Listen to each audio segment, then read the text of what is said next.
Okay, hello everyone. Welcome to A Fistful of Dice.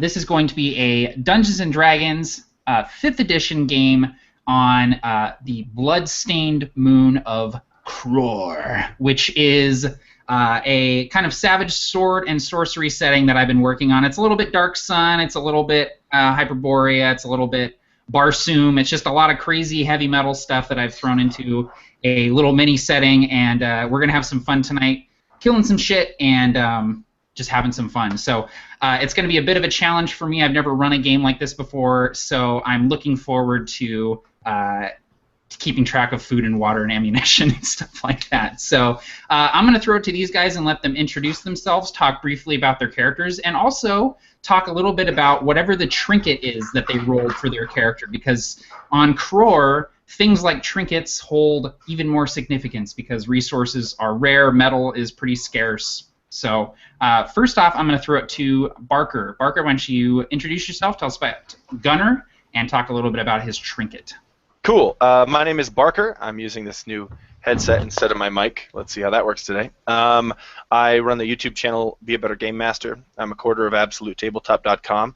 I am playing just a badass, I think. His name is Gunnar Darksteel, and he wants to bury people within the earth almost immediately. He carries around a trinket that I'm not sure what it means yet, but I'm going to find out throughout the game.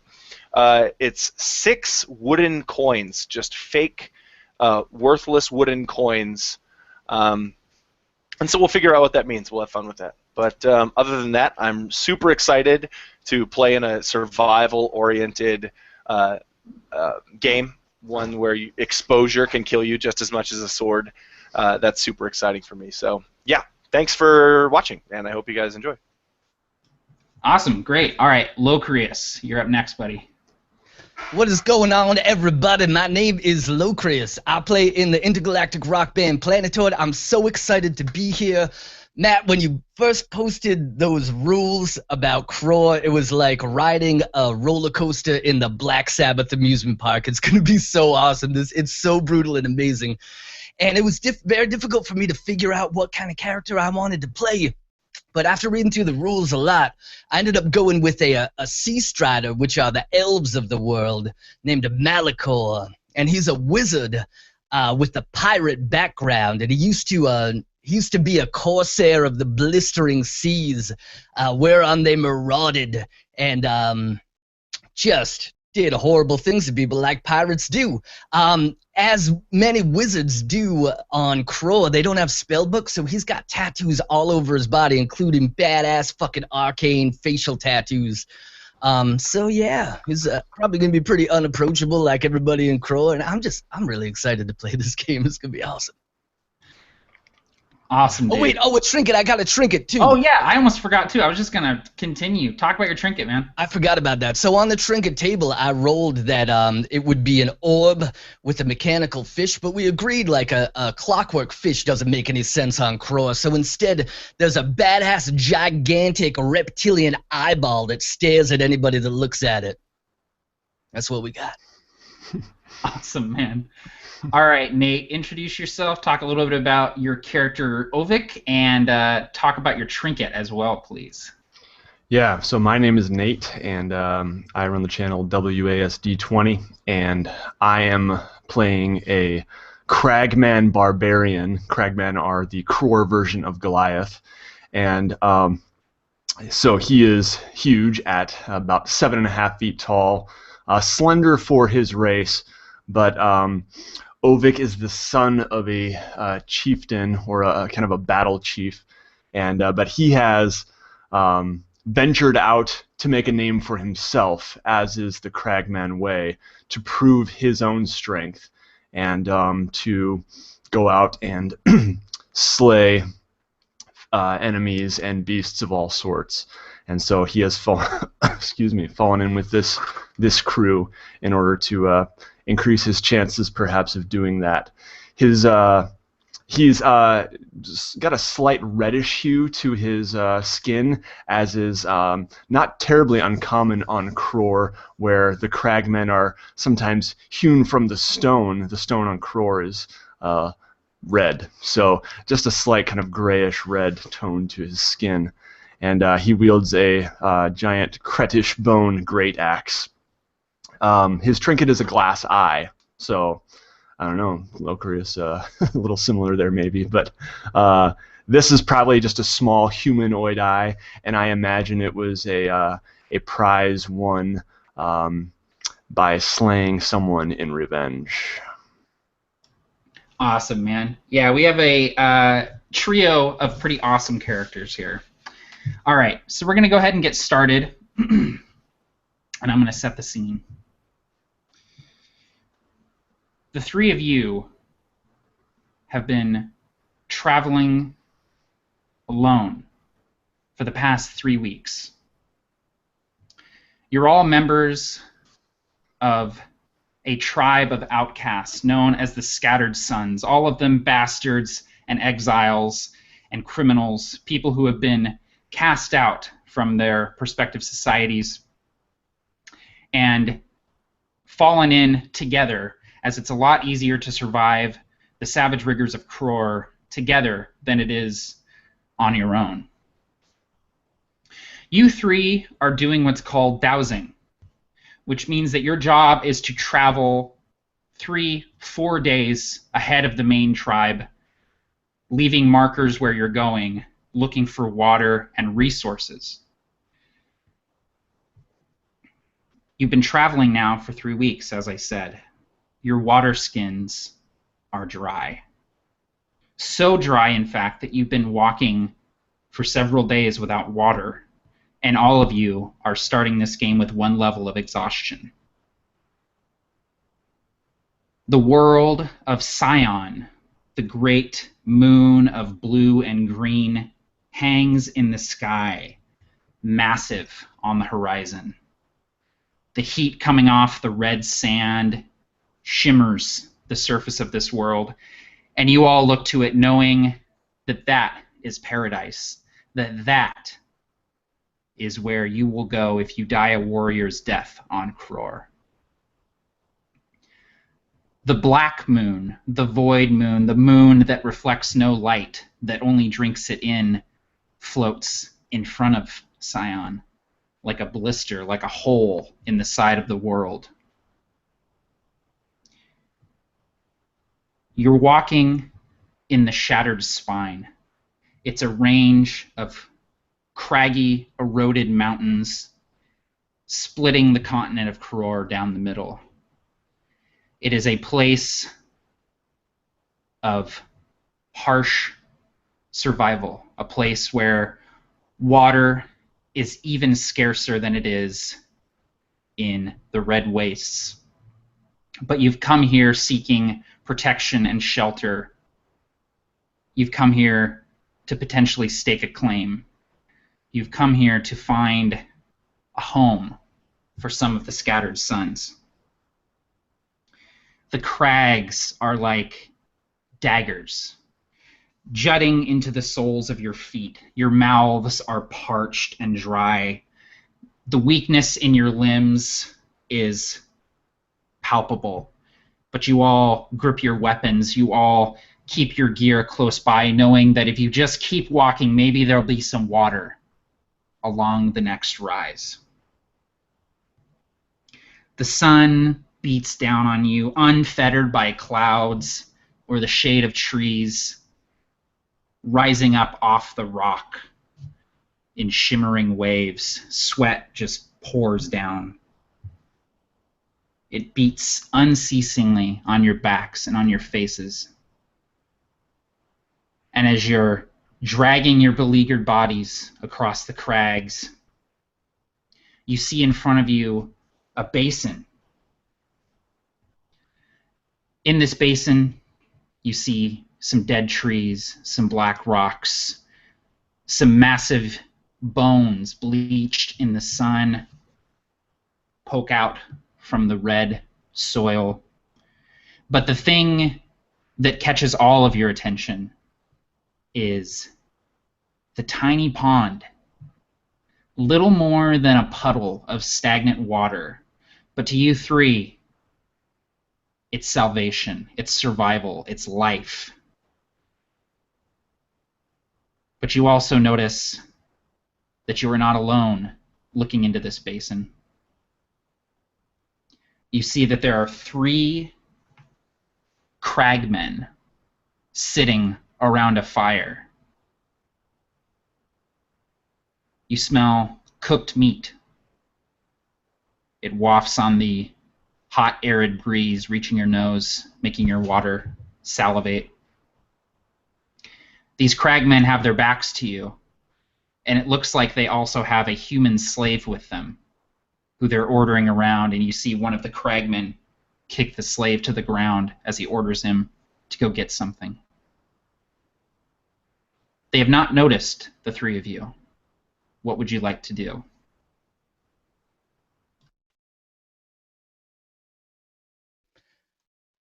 Walking on long, spindly legs, Malachor rubs his eyes. Clearly what we're looking at is a mirage, for he's no stranger to dehydration and being famished beyond all recognition. He blinks. The image is still there. He pulls down the veil from his mouth, and through cracked lips you hear a whisper as he turns to his companions. Don't rush in. I've felt this before, on the seas, when my ship went down, cast away. Me, one other crew member. The first day, we laughed at our fortune for making it this far, for we were the only 2 who had survived. Second day, the laughter stopped. The third day, we stopped talking at all. The fourth, when the pangs of hunger had gotten so strong, I looked at him and I knew it was him or me. I must destroy him, feast upon his corpse to survive, but he thought the better of it. He had the same thought in mind, and with a glinting dagger he charged at me. I recited the arcane sigils off of his face that I'd been studying for 3 days. Burnt him alive, fed upon him, made it to shore. We would be wise not to rush in.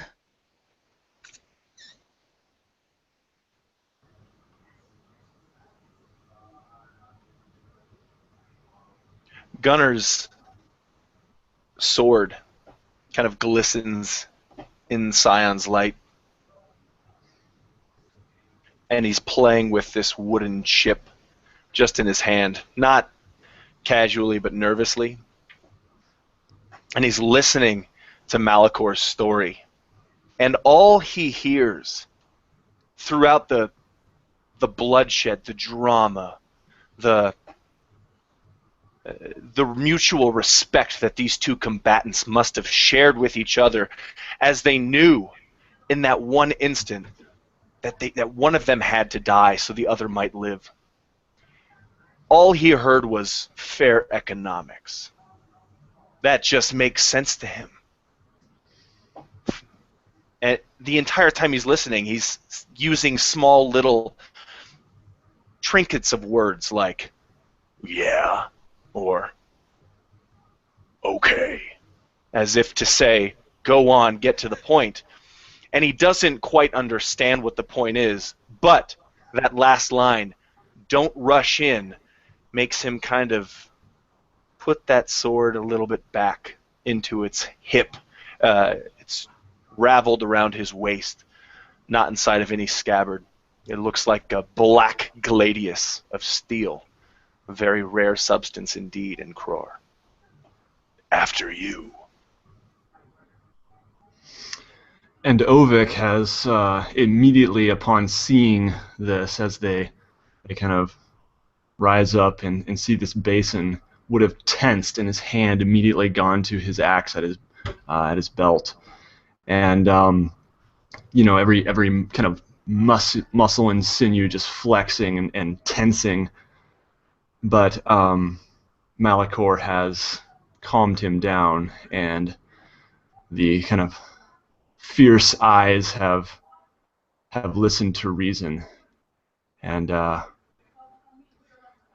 kind of lower my hand from my axe and say, "Then what do we do?"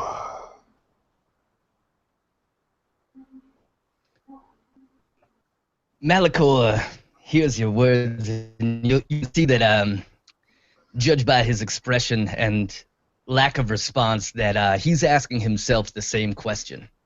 And he turns to his companions, says, "Well, apparently there are only 3 of them. Doesn't look like they're expecting us. It would behoove us to close the distance. Perhaps if I perform a distraction, we can come upon them unawares." Ovik at this kind of puffs up his chest and says, "I make a good distraction." Well, he's got a point there, doesn't he, Gunner? He does. Always. Well, who knows? They might actually be friendly.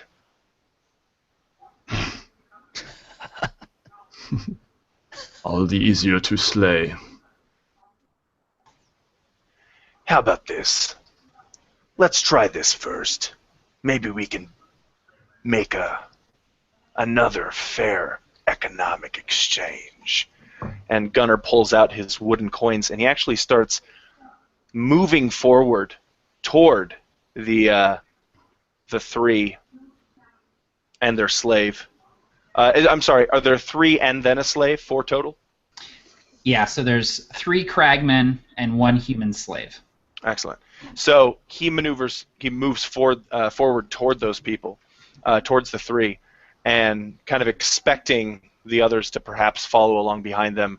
He has 2 of these gold-painted wooden coins, perhaps toys for a child, in his hand. And do they? What sort of reception do we get as we approach? So if you approach openly, so you see the basin itself has really high kind of sheer walls, and it sort of tapers down towards the pond. But you can easily approach by one of the 3 paths. You're coming from the south, so you would most likely be coming from that direction. So as you come up that path and openly present yourself, the slave notices you first. You see that he's cutting a hunk of meat from the meat that's cooking over this fire, and fat is dripping from the meat, hitting the fire and sizzling. And the smell of it, Gunner, it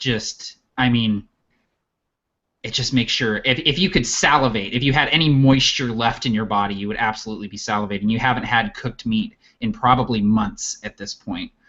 But the slave notices you first, and his eyes kind of widen, and he stands up straight, holding this kind of dull-looking stone knife. And seeing his alarm, one of the cragmen says, What is it?" And he turns, and he sees you, Gunner, and he gets up, pulling with him this great wooden club that is topped with bits of jagged obsidian, and the obsidian catches the light of the sun glinting, and he stalks forward, this massive cragman. His skin looks like it may be made of stone. His skin is gray and kind of brown, mottled umber, less blood red than your friend Ovik, so he must hail from a different tribe, from a different family. You see that he has tattoos of wolves branded on his chest. And he comes forward and he says, "Stop right there. Take another step and I will crush your skull in. Who are you and what are you doing here?" When he says he'll crush my skull in, I say, "Then you'll finally get rid of this headache I've had for 3 fucking days." And but he does stop, and He just holds up his hand and says, "Just some travelers looking to make a fair exchange." Then he looks to Malachor, perhaps, to contribute.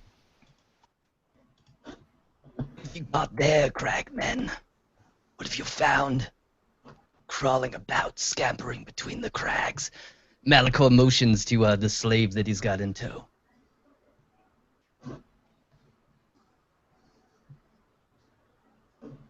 The cragmen kind of exchange glances.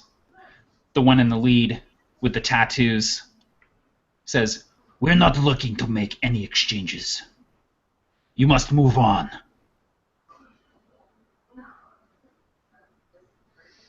I am afraid that is impossible. And Gunnar tosses out 2 coins, wooden golden coins that land at his feet. And he says, "I promise you, those coins have bought a lot more than that measly puddle of water, or your stinking meats." But he's noticeably drooling and licking his lips as he thinks about that cooked meat. And the cragman laughs. He shows teeth that are black and rotted. And he says, "That meat is the last person that refused and ordered by us." He bends down and picks up the coins, looks at them, tosses them back. "Your gold is no good here." And the other 2 cragmen stand up with clubs, stalking forward. He says, "I will tell you one last time. Move on."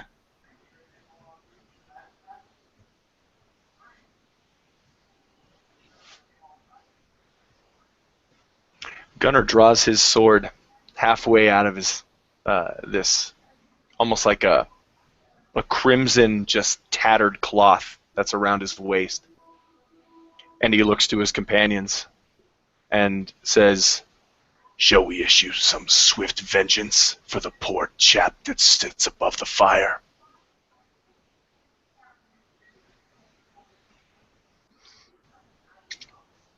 And as I reach for my axe at my side, I call out, trying to possibly gain any sort of advantage as I see what's going to happen, and I say, "Allies, arise! They're fresh meat!" Malachor, what are you doing? Malachor right now is you guys have seen this before. It's no secret that he is a practitioner of the arcane arts, and you'll see the repugnant orb in his hand with the reptilian eye inside of it, and you'll see that it almost looks like it's beginning to glow a little bit. It seems like basically he's 1 second away from unleashing some sort of spell on these people. But as you look at his face, you can see he's bitten his lip, his lower lip, as if he's like tremendously trying to hold it back, and a small bit of blood is dripping down his chin. Seeing you drag your steel blade out of its makeshift scabbard, Gunnar, and seeing Avik reach for his axe and call out to his comrades, the lead cragman says, "Enough toying with them! Kill them now! We will eat them too." And the 2 cragmen behind him draw up their clubs and charge forward. And you see that the lead cragman, Gunnar, definitely, when you drew your sword out, he like locked on it like steel. Like he saw it. Like he's carrying a wooden club with obsidian on it. He saw steel. He recognizes the worth of that. Worth a lot more than those fake golden coins that you tossed him. So I'm going to go ahead and roll their initiative. You guys are going to be using your passive initiative just to save some time. And it looks like, let's see here. So it's going to go Malachor, these guys, Gunnar, and Avik. As the new Ranger variant, there's this ability. Yeah, you get to go first. That's right. Thank you for reminding me. No problem. I can only attack or hide. And Gunnar's gonna attack. He's gonna attack the hell out of this guy. Of course he is. And he sees the eyes of this cragman. How tall is this guy? He's almost 7 feet tall. He's shorter than your friend Avik, but he's a little bit taller than you are, Gunnar. And he's broad, like he's built like a boulder. Great. Well, Gunnar looks him straight in the face and says, "Oh, you like that? You like this? I want you to take a closer look." And he runs forward, and he's going to attempt to kind of tackle this cragman, this huge cragman, while kind of thrusting his sword into the cragman's abdomen. And he rolled a 16. 16 hits. For a total of 10 damage. As Awesome. This sword pierces him. You tell me how much. Yeah, so you actually just kind of, you don't even really need to thrust forward. You actually just, you pull the sword out and kind of hold it out, and he just sort of runs into it, not expecting you to draw it out so quickly. And his blood sizzles as it hits the hot sand at his feet. And you see blood flecks his black, rotting teeth, but he's right next to you. You smell just the meat on his breath, and you smell the rotting of his teeth as he breathes hot in your face. Okay, so Gunnar, that was your like pre-turn turn. Yep, my ambuscade. Cool. Okay, so Malachor, you are up. All right, so the leader ran forward, and Gunnar basically intercepted him and just gutted him. Yeah, just put his sword through him, yeah. Where are the other two positioned right now? The other two are like right behind him, pretty much. Like they are all just kind of charging. These guys are not tactical. They're thinking, you know, they're big. They're bigger than you, and they have these clubs. They're basically just going to try and beat you to death. Gotcha. Yeah, so with a spider-like grace, Malachor steps to the side, and you hear like a guttural chant come from him. Nurak mul marom, and he waves his arm, and like this ultraviolet fire comes out, like purple on black, like the logo of Black Sabbath from the old school. Just this fan of ultraviolet flame shoots out. He's going to try to position on casting Burning Hands and try to position it so that it doesn't get Gunnar, if that's possible in a clinch. You can kind of sidestep and just like Gunnar will feel the heat of it, but you won't catch him in the blast. That's it. So it's going to be a... Oh my god, I didn't even look it up. I'm an idiot. It's going to be a saving throw. I think it's a dex save. I'm almost positive. Yeah, I'm pretty sure it is a dex save. And that is a 13 save DC. 13 save DC. Okay. Okay, one of the guys makes it, the other one does not. Okay, so it's 11 damage or half, if they made it. Okay. 11. Okay, awesome. Yeah, describe to me what that looks like when it hits them. Absolutely, yeah. So they're running, and I'm imagining that cragmen have, you know, they're probably dressed in like some furs and leathers, and as it goes up, just you see their fur and their body hair just go alight, and that horrible smell happens. I'm sure that they're pretty shocked at this happening.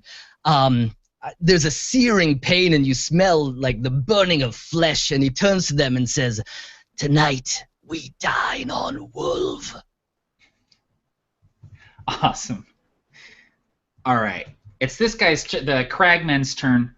So the ones that you hit with the fire blast, so one of them is just up completely, as you said. The other one kind of ducked and rolled out of the way as the fire went over him. He just got grazed by it. But the one that's on fire just kind of goes into a rage. He's charging towards you, Malachor, and he's going to try and grapple with you. He's going to try and just bring you down to the ground. So I will need either an athletics or a, oh shoot, what is it? Acrobatics or athletics, I think. Whichever one's higher for you.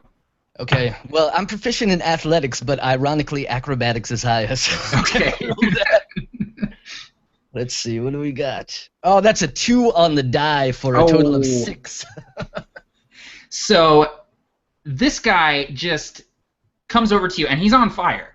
And he comes up and just collides with you, and he doesn't quite drive you to the ground, but he gets his arm up under your armpit and wraps his arm around you, and you feel his bicep just crushing into you. This guy is immensely strong, swinging this club around every day, and you feel your legs buckle. You barely keep your feet, and I'm going to go ahead and have you take 3 fire damage as this guy just burns you with his burning furs and his burning flesh. All right. And he's roaring like an animal the entire time he's doing it. It's just howling into the hot wind of Kror. Yeah, and as this is going on, Malachor is like a feral animal. He's like clawing at this guy, but there's nothing you can do. I imagine he's even like biting his shoulder, but it's just not doing any damage against his thick skin. Oh, and he looks absolutely. at him and just hisses. Awesome. All right. The other cragman, the leader, brings his club around Gunner. He's not bothering to remove the sword from his belly at this point. He's just going to try and club you over the head and hopefully take the sword. That makes sense to Gunner. Yeah. So he brings the club around. You feel the obsidian of it bite into your arm, piercing its way past any armor or clothing that you happen to be wearing, dealing 4 bludgeoning damage.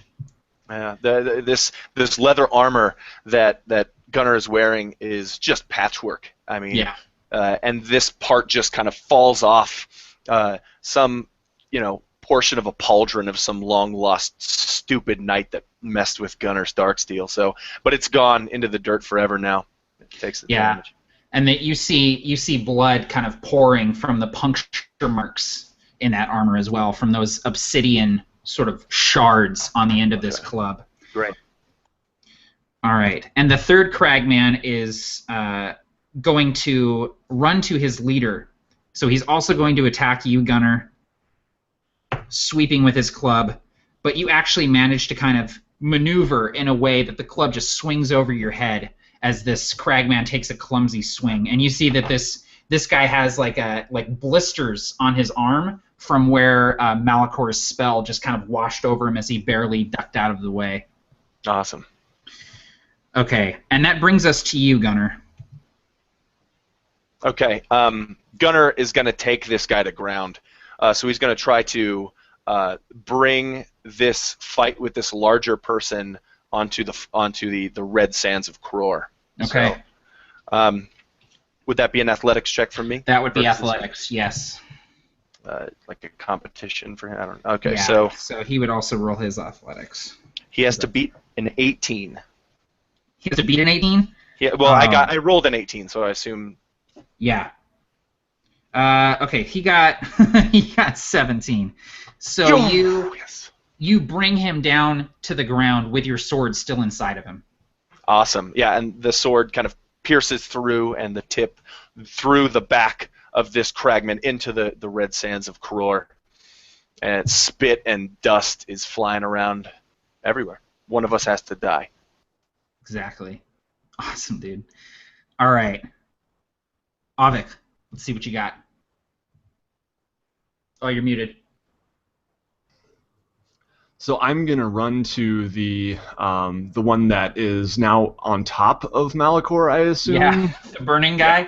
Yeah. Right. So I, in a swift motion, just unloop my axe, and I'm running towards this one angrily, and I'm just gonna try to basically like almost golf swing his head as trying to knock him off Malachor here with my axe. So here we go. And that will not hit. That's a 9 to hit. Yeah. So he actually kind of rolls, and your axe bites into the ground at where you swing it, and you see Malachor just kind of goes with him as he's rolling out of the way, and you see that Malachor is just kind of hissing into his face as he's struggling to get free. And that brings us to Malachor. So Malachor, you're pretty much pinned. You're not prone, but you're being driven to the ground by this burning cragman. Yeah. So this like the end over end we roll, and this cragman comes down on top, and Malachor just spits in his face, and I imagine as this guy blinks, all of a sudden his hands go in the wispy smoke are all that's left of where Malachor once was. I'm going to cast Misty Step, Hell They yes. disappear. And you hear the whispering laughter of Malachor 30 feet away. I'll burn you in the fires of oblivion. Rule Mach! I'm going to cast create bonfire. So underneath this guy, like this purple flame, like a butane torch, just all of a sudden shoots up and starts searing this guy. So he can make a Shit, dude. create bonfire. He can make a dexterity saving throw. Okay, what's the DC? 13. 13? Oh, he super fails it. He super fails a D8. Yeah, I never man. rolled these. Okay, here we go. Oh, that's a 2. 2 points of damage. 2 points of damage. Okay. Yeah. So he gets the 2. Let's see. 2 plus another 1 for being on fire. Can I actually? That's legit, right? Because I used to think. I think there's something against casting 2 spells on a turn, but can't you do it if one's a cantrip? Do you guys know? I think you can if one is a cantrip. Yeah, that's the Okay. way I understood it. I remember having a big discussion about it, and I think I actually think they put out a, what is it called? What's that thing? Unearthed Arcana. Yeah, where they Yeah. talked about it, and they said that you can only do it if one is a cantrip. So Okay, I wanted to make sure. yeah. So yeah, this guy he sort of topples to the ground as you just nightcrawler away from him, Malachor. He just kind of falls into the ground, and he rolls as he hears you laugh, and his eyes go wide as you start speaking aloud the spell, and the geyser comes up beside him. This geyser, this gout of flame, and you see it just tear into his side, and you see the wound is just opening, cauterizing just a million times, and you see blood and charred matter just spraying into the air in a cloud, and he starts to get up, and you see the bones in his side, his rib cage, just shatter and crumble, and he falls to the ground, not dead but useless in this combat. All right, it's Kragman's That was turn. metal as hell, man. I'm trying, dude. That was amazing. I actually have some music going just like super quietly in my earbuds, so Nice. it's helping. It's Michael Bolton. Yeah, I'm actually listening to Cher right now. Like, Mhm. if I could turn back time. I'm listening to that right now. Yeah. Dude, it's getting me hyped, man. I am. I've got the Frozen soundtrack. Yeah. That's perfect. That's perfect. All right. So the Kragmen get to go. So the leader is going to try and rip the sword from his gut and untangle himself from you, Gunner. So he is going to try and break this grapple. So I'll need an opposed athletics check from you. Great. Oh my god, this red D20, dude. Not doing good. Dude, I'm telling you, man. I just rolled a 19 plus 5 is 24. God damn. He grabs the hilt of the dark steel sword, this family sword, this heirloom that you've killed for, this heirloom that you would die for, Gunner. He grabs the hilt of it, and you feel him start to push your hands away, driving the sword out of his gut. You feel it slicing his organs as he's taking it out. And inside your head, you just say, no. And you start driving back into him. And with the effort of trying to push it out, you see blood fleck his lips, start pouring from his mouth as you rend his insides with the honed edge of the dark steel sword. Awesome. The second Kragman that's still alive, the one with the blistered arm, he's going to try and take a swing at you, Gunner. Yes.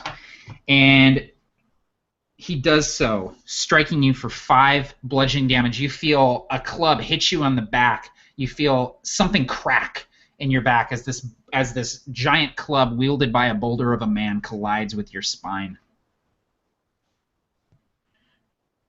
All right. That brings us to Gunner. Okay. Really quick, was that me who just got hit in the spine? Yes. Yeah, that was you. Sorry. Okay, great. Can you tell me one more time how much damage? Sorry. It was 5 bludgeoning damage. Okay, great. Gunner, he drops to the ground a little bit when when this guy just Louisville sluggers him over the spine. His knees give out, and he just falls further on top of this this cragman, but he's just hyper focused, and he looks around him for any large, like, just jagged edged rock. Is there a hunk of obsidian here or a hunk of red stone? Of course there is. Okay, great. There's a hunk of red stone right next to him, and he just grabs it, and with one hand holding the sword and the other hand holding the stone, he just begins smashing it into the face and skull of this cragman, saying, "You should have taken the coins!" over and over again. Oh, man. Yep. That was amazing. Oh my god, that was so good. So for an attack roll, that's a 14. And you do have advantage because he's prone. Oh, whew. Okay, well that's a 15. So that's enough to hit. This guy is wearing just like wolf furs basically as armor. And so by the time you're done with this, you're just driving fragments of skull into the earth. Like there's nothing left of this guy's face. And his blood is just sprayed across you. You're like, you can see your eyes, but otherwise you are covered in blood, and there's even bits of brain and fragments of skull dripping off of you when you're done with this cragman. And I think of that, and I still smell that meat cooking a little ways away, and I just can't help but lick my lips, blood and all. Yeah, absolutely, and it's the first moisture you've had in a couple of days. Yep. So Take what we can get. Coppery saltiness of it just, yeah, it works. Awesome. Awesome, dude. All right, there is one cragman left standing, Avik. You're up. You're muted again, buddy.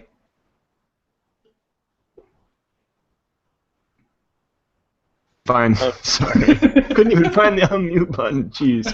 All right. I'm just really frustrated at my last attack missing, and so I kind of am at this point throwing aside any caution for my own defense, and any attacks against me will now have advantage as I rush this other one with my axe.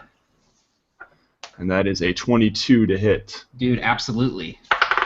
And that is 14 damage with this axe.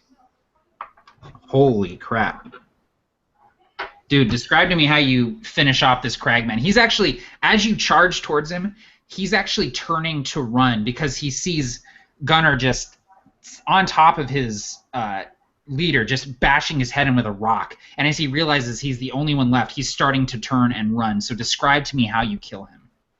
Yeah, so I imagine I once again kind of just take it in an underhand swing, and as he's turning, I just happen to catch him right here, and the axe just, splits, but then also splits his chin, but then also just knocks him back, and this kind of shower of blood as he's in midair, legs going up, just kind of upward spray, just kind of coats me as well, right down my middle. Awesome. He drops to the sand after you do this, and you hear him choking on his blood as the bottom of his face just bleeds into his throat. And you see the one that Malachor torched with the bonfire, and he's with one arm dragging himself towards the pond as smoke is rising off of him. He's just dragging himself towards the only relief he can see in sight. And you see that as he gets closer to the pond, you see the human slave fall upon him with this dull stone knife and just start driving the knife into his back.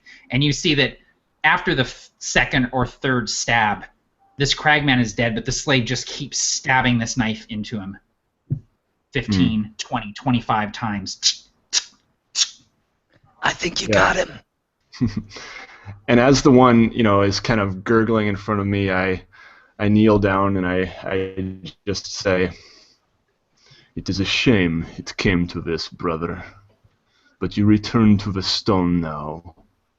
We all do what is necessary here on Kror." You see bubbles popping up from the blood pooling on his face, his just shattered face, and eventually he seizes and goes still, lying dead in the sand.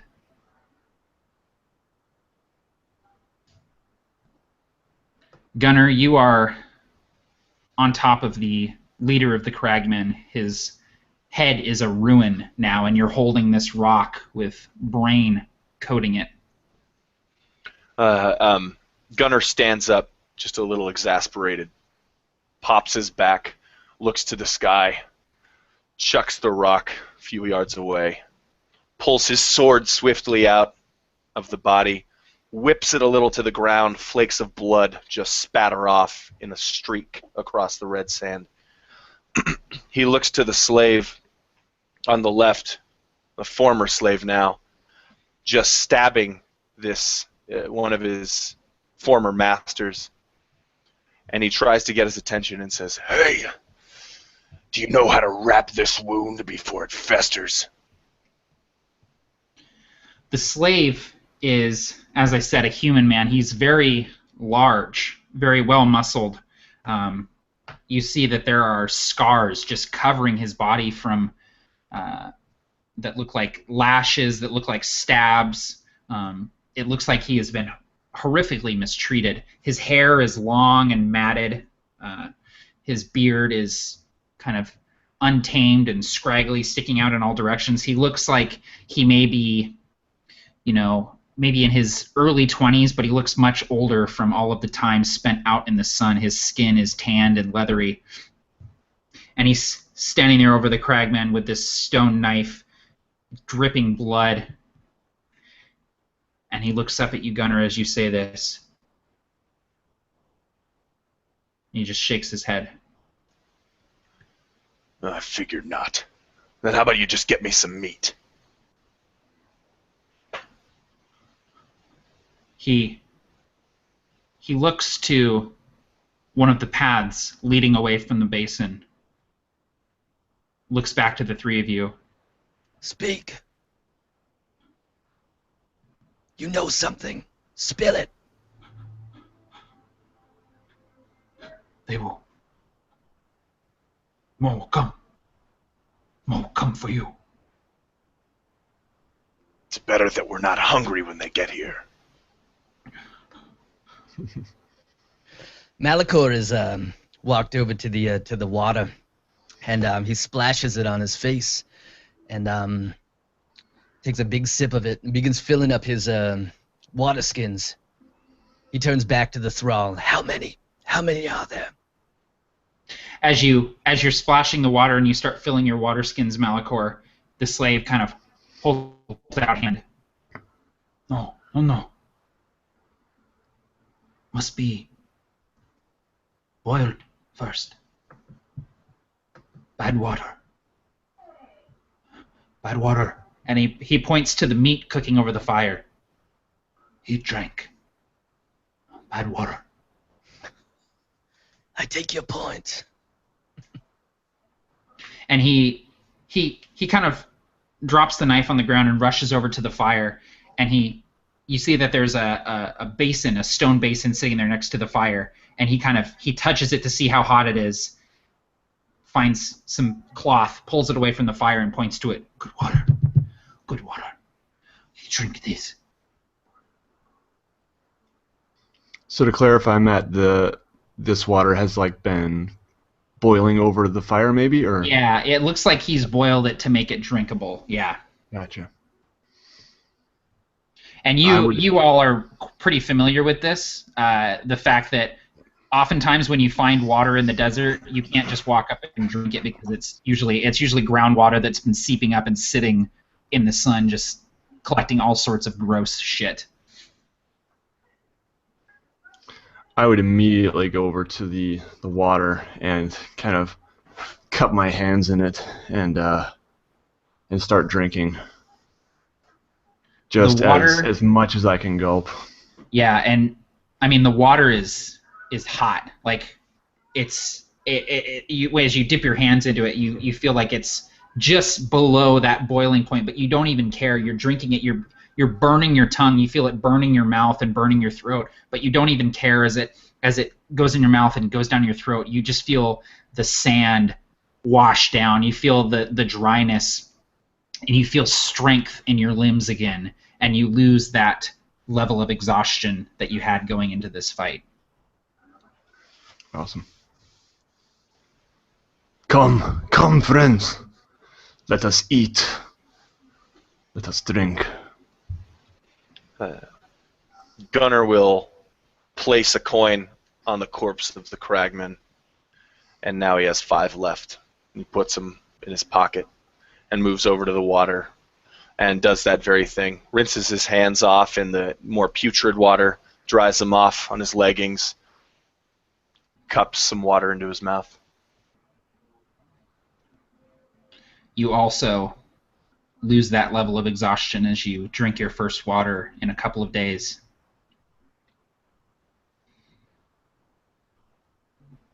Malachor is looking at this thrall like he's the new kid in an elementary school class. Won't take his eyes off of him.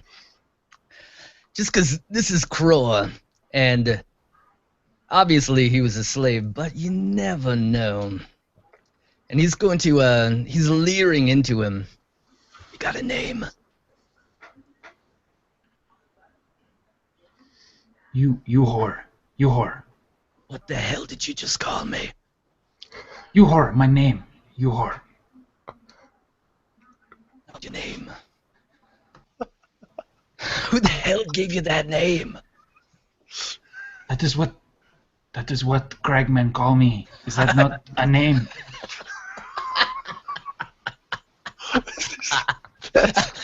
He looks to his companions and just like, in his whispery, growly voice, just starts bellowing, laughing. And I mean, there would be tears in his eyes if he wasn't so He says, dehydrated. Why is this funny? Why is my name funny? Gunnar spits out the water.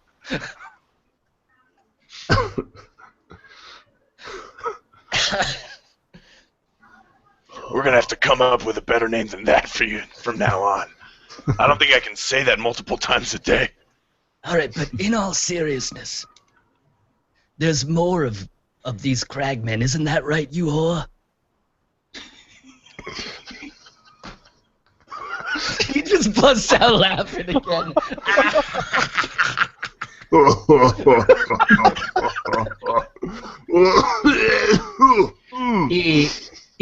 He sits there just kind of waiting patiently for you all to stop laughing, and he says, yes, many more. They are rock wolves. Their leader is called Boss Bitch. She is not cragman. She is like you. And she points to you, Malachor. She's like you, but different. She is only one like you in the tribe. But she leads. They listen. They do everything she says. There are many of them, many more than 3. And they will come back. They left 3 to guard water. They will come back. How many?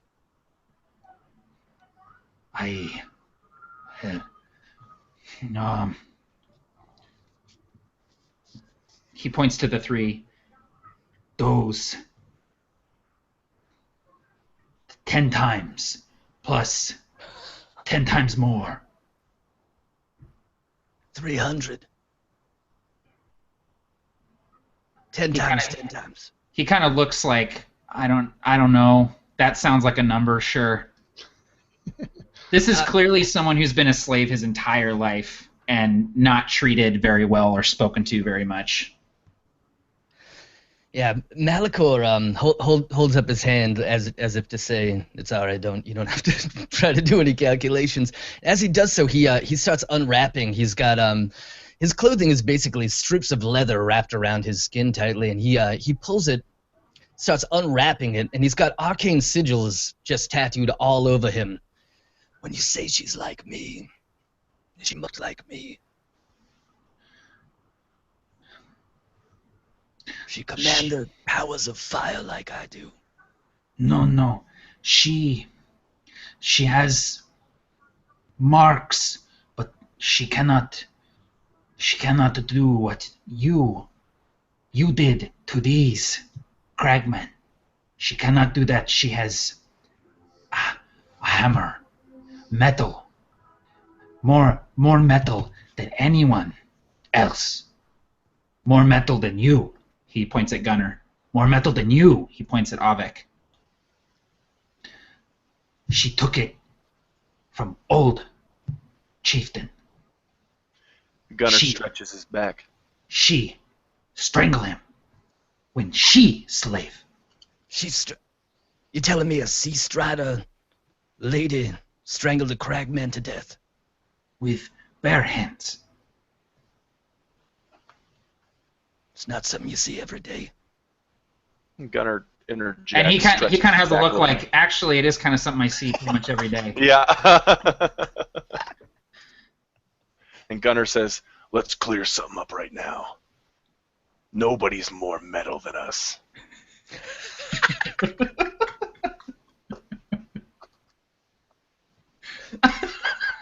Now, do these guys have any supplies?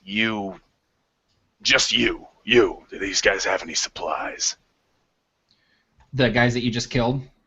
Or the guy, or the tribe in general? The cragmen that we just killed. He kind of looks around and he says, they wearing fur, carry clubs, little bit of food, but not much else. He kind of points, and you see that there are some makeshift kind of bed rolls laid out that are just wolf furs laid out on the ground. And all of the cragmen are wearing hide armor and carrying great clubs that are made out of wood and stone.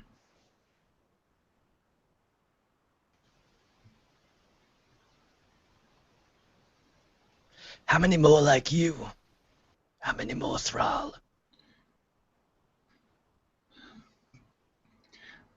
More, not as many as cragmen, but many.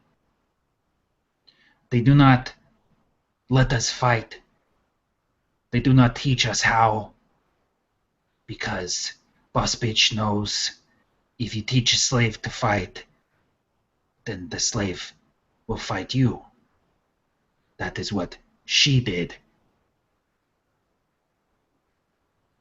But she strangled a cragman with her bare hands. And you made short work of that one crawling towards the waterhole, too. I thought a lot about doing that before. It felt good. Did you ever talk with the other slaves about it?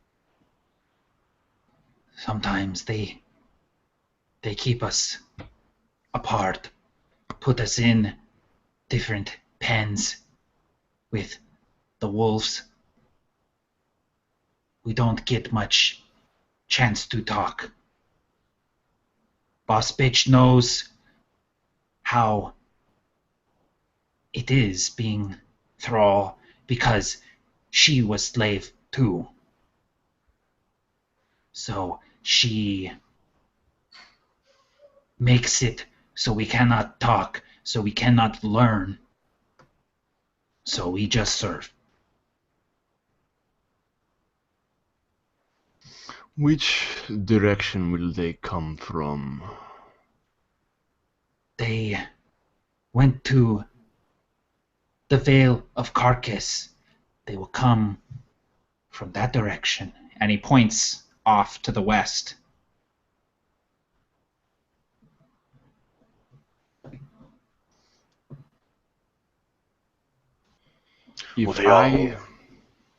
Go ahead, Nate. If I pretend to be one of these, pointing to the cragmen, and you sit with me, it might give us a moment, a distraction, for you two to do some damage. But if there are hundreds, I don't know. Well, we don't really have a choice, do we? There are others like you. Are they coming? I was just gonna ask Matt, how many scattered suns are there? There are currently, in your tribe, there's close to 200 of them, and they're all kind of roving in different groups. But you know that the lead group that's 3 days behind you has at least 50 guys in it. And they're how many days behind us? 3 days. Think we can hold them off for 3 days? I think we have to. If we don't, those bastards will use up all this water in a heartbeat. Boss Bitch said that she would be getting back tonight. Maybe not all cragmen, but at least some are coming tonight.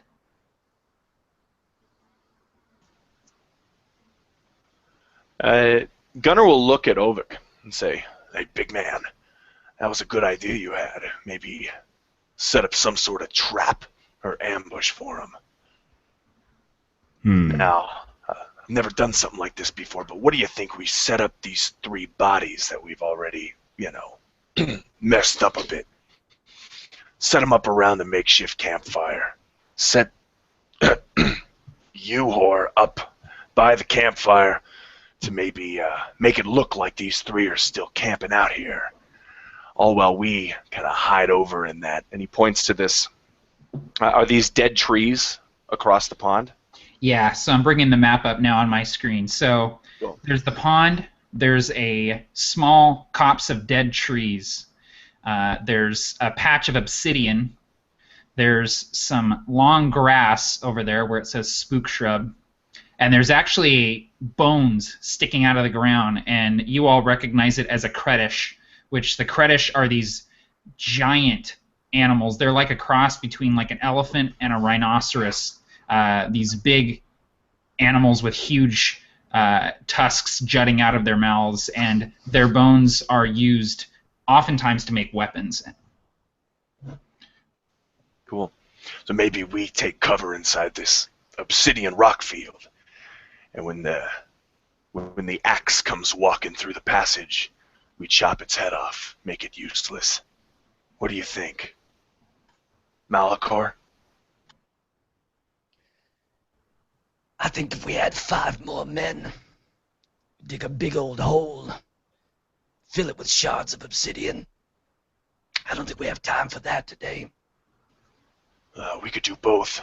Wait, how soon are they coming again? I wasn't paying attention. I was thinking about his name. Tonight.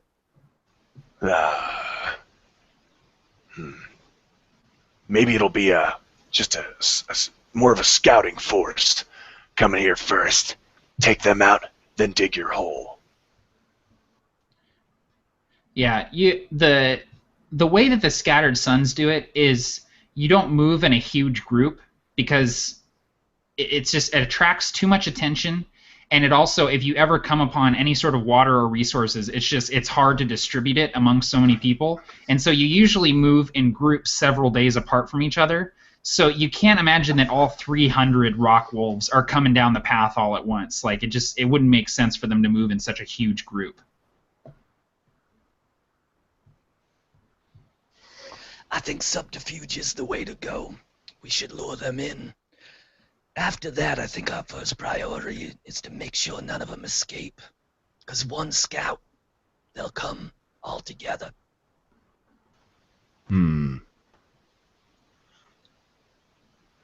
Now, what are the odds we could lure them into that dead forest over there, and you might be able to light it on fire? I mean, I've seen you do some crazy things.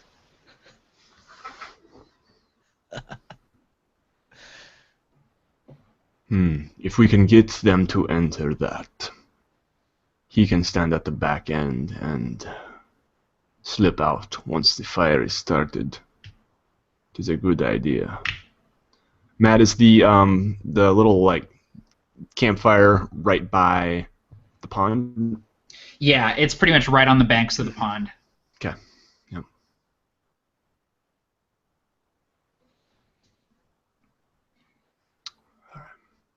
So you three have probably, based on what Uhor has told you, you have probably between 6 and 7 hours before any sort of reinforcements arrive from the rock wolves.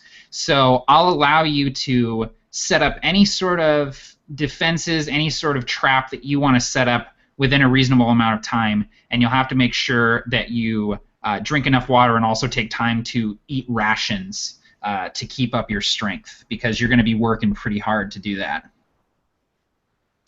Gotcha. Is there enough food and water resources here with what they had cooking? Yeah, if you want to eat the other the guy that drank the bad water, you totally can. You can probably get a couple days worth of rations out of it. I'll also allow you to, if one of you wants to go scavenge, you can try and find some other source of food nearby. There's always, lizards to hunt and stuff like that all over the place. So. And the water, there's plenty of water. You just have to keep boiling it. Mm-hmm.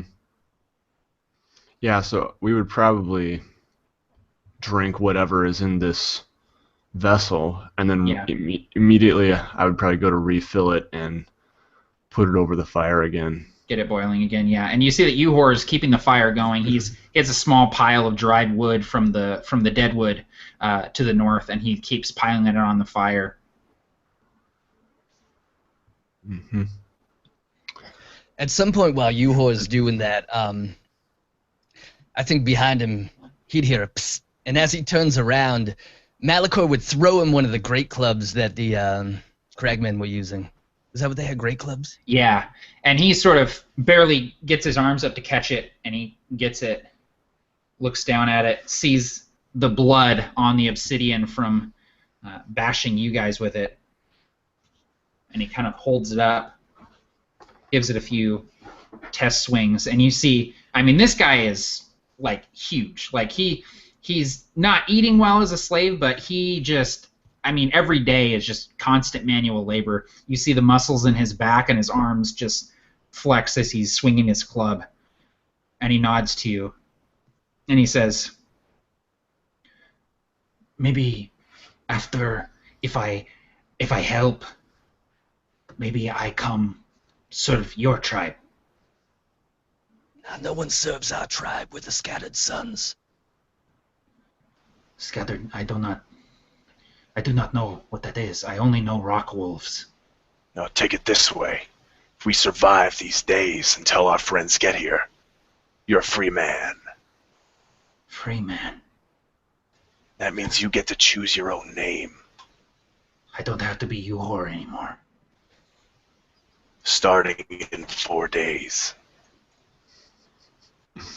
4 more days as Uhor. Okay. But you better be ready to fight. Yes, I will fight. And if I die, then I will die of my own choice. Yes, I will help. Just tell me what to do. I would move over to the nearest corpse, and I would kind of motion for Uhor to follow me. Follow. And I would take the shoulders and motion for Uhor to take the legs as we drag it over to the fire. Yeah, so you get the one that Malachor burned and Uhor stabbed, and you get it over to the fire, and you kind of prop it up like Weekend at Bernie's style, just kind of like he's like sitting and just like slumped forward, and Uhor's kind of looking around, and he finds like a piece of wood and kind of like digs into the ground and helps like prop the body up, and you see that the body is already like starting to bloat in the sun, and just like blood just coming down its face, and its charred like cooked skin is just, it's just horrific, and but you get it propped up to where if you were approaching from behind it, it almost looks like a living man. I would kind of motion to Uhor and Oh, and I would point to the meat over the fire, and I would say, that meat smells a little bit better. A little bit, yes. Malachor and Gunnar, what are you guys doing while Avik is setting up the bodies? Gunnar would ask you, Malachor. He'd say, I've been wondering for a little while, traveling with you. Those tattoos are pretty intricate. Now, based on what I've heard, in order to scribe what do they call them? Spells. So in order to scribe one of those, you gotta know the spell. You telling me you did that yourself? Some of it. Not this. My captain did that. Did it to all of us.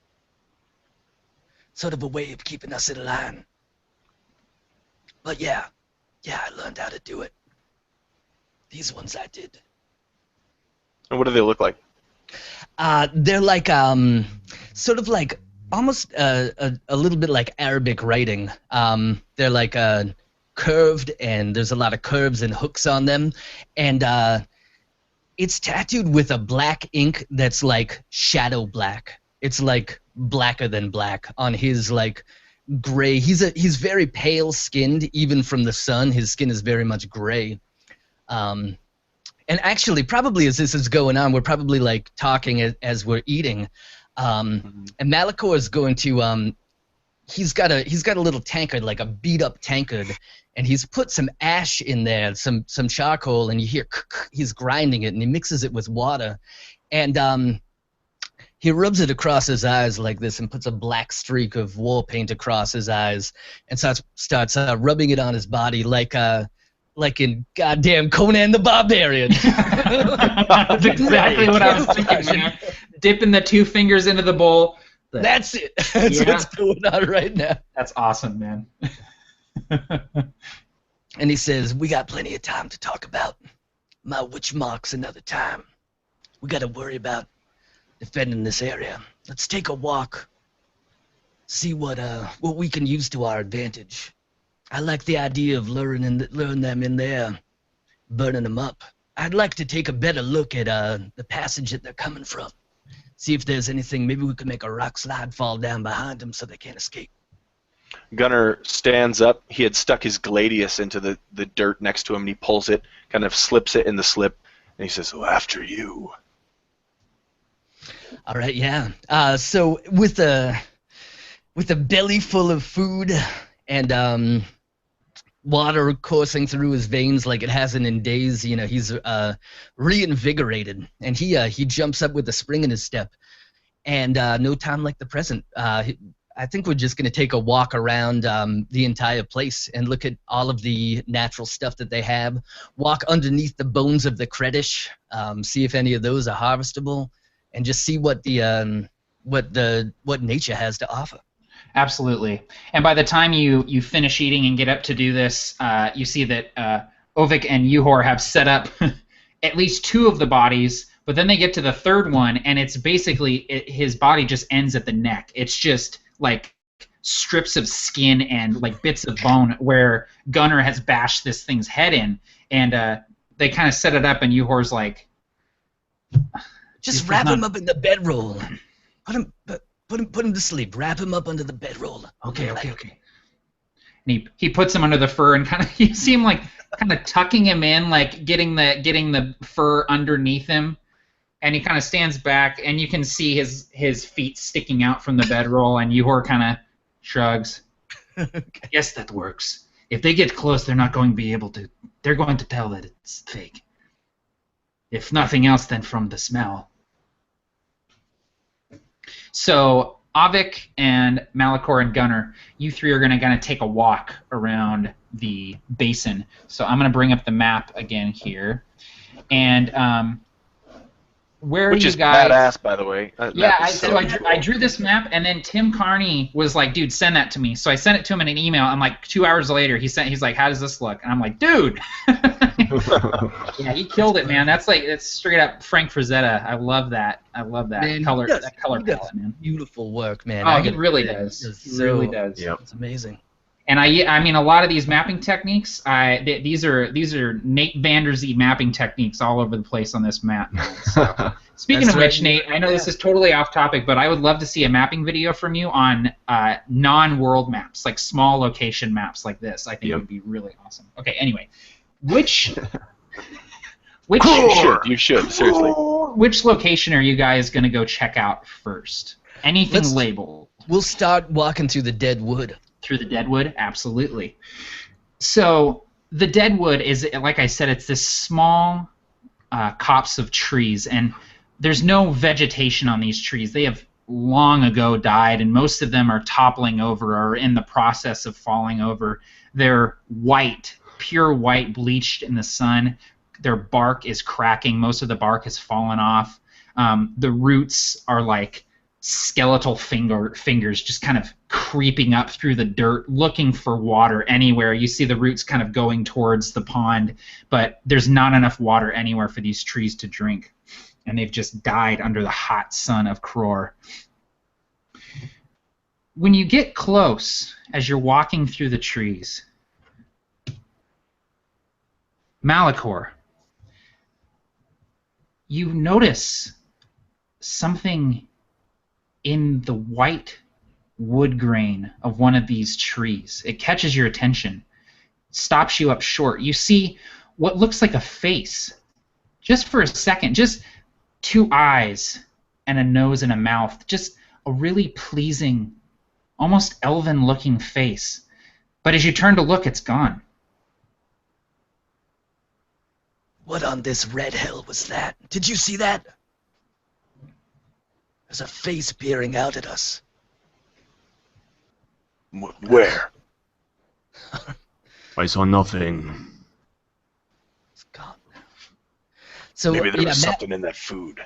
Malachor is going to he's gonna go down to his knees, and you'll see him close his eyes and rock back on his knees a little bit, and you hear and a long pale gray finger comes out, and he starts tracing lines in the sand in a circle around himself. So I'm going to cast Detect Magic as a ritual. Okay. And after I think it's 10 minutes. After 10 minutes of that, you'll see as it's going like towards the end, it's almost like he's bored. His eyes like are super droopy, and it looks like he's his speech is slurred. And all of a sudden, he stands up, and his eyes open up, and they're burning with that purple fire glow. So yeah, I'm gonna try to see if there's any magical energies in the area. You do. As you stand up and your eyes are glowing and you're looking, you see that there are glimmers, like purple glimmers of magic kind of clinging to these trees. There's not much life left in Kror. It is a forsaken, forgotten world, and much of the natural magic of this place has left. But you see that some of that energy, some of that breath of this world is still clinging to these trees and still seeping up from the ground.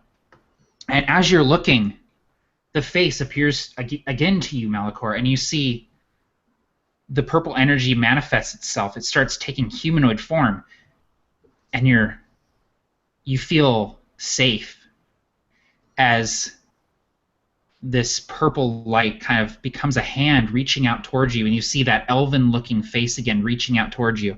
I want you to go ahead and make a wisdom saving throw for me, please. Okay, let's do it. DC 14. DC 14. Okay, Here we go.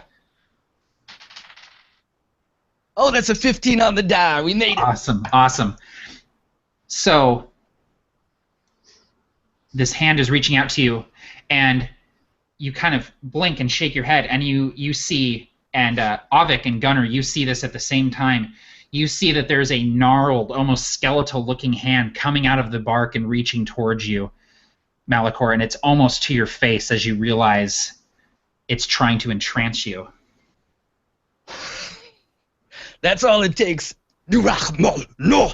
I'm gonna cast Create Bonfire underneath this tree. Reach out at me, no way. As you do this, the hand withers, ash falls from it, and you hear this horrible shriek. Ah! look like a woman dying as the fire billows up from beneath this tree, and it starts to wither and curl and fall. And the hand disappears. Old magics of the dead gods. Perhaps this place isn't worth saving. Gunnar, you hear behind you, "Stay with us. Stay. Gunnar." Yeah, he turns around looking for the voice. Gunnar, Pulls stay. out a gladius. The sound seems to be coming from deeper in the wood. Gunnar, give me a wisdom saving throw, please. Okay.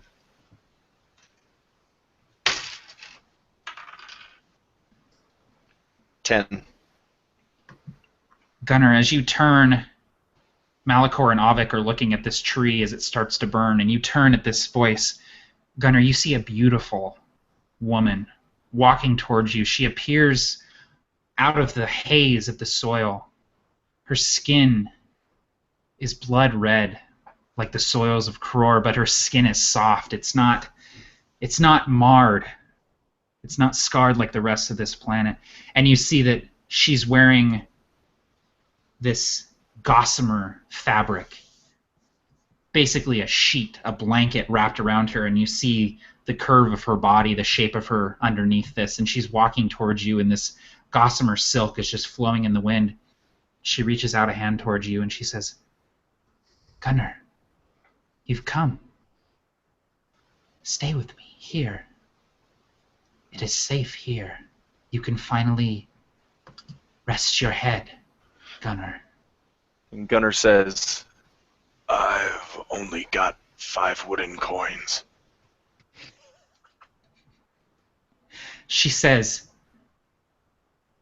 "No, you need not pay for anything ever again, Gunnar." And Gunnar, you feel like this is your friend, like you need to protect her, like this beautiful thing in an unbeautiful world. You have to protect this. You feel this uncharacteristic need to protect and serve this woman. He does. Kror is a bleak place. Kror is almost all hot and dry, and there's nothing but untrustworthy bitches in this place, and finally something worthy, something beautiful, worthy of protection.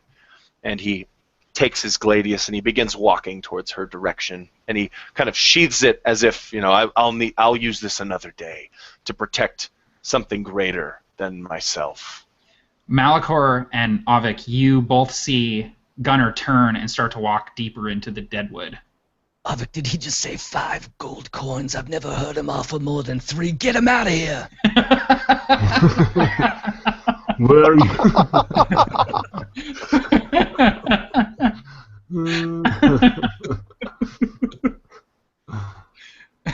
So I don't see anything other than him walking away, right? Yeah, you just see him kind of walking. You see him sheath his gladius and start walking deeper into the deadwood. You see him walk past a few of the trees. Damn it, Where are you Gunnar. going? Who are you talking to? You're ensorcelled. He's not paying attention. He actually, the trees around him actually maybe even look like they're a little bit more living than they were before, in the center of the forest. Perhaps they're actually not, but everything around him is wisping, as if he's inside of some pleasantly tranquil cyclone. Yeah, and you come around this corner, Gunnar, where this woman is standing, and she reaches towards you, and her hand brushes your cheek, Gunnar, and it's cool like water on your face, refreshing. She traces her fingers down your face, and she starts kind of drawing you closer to her, and her lips part as if she's going to kiss you. Malachor and Avik, you two come around the corner.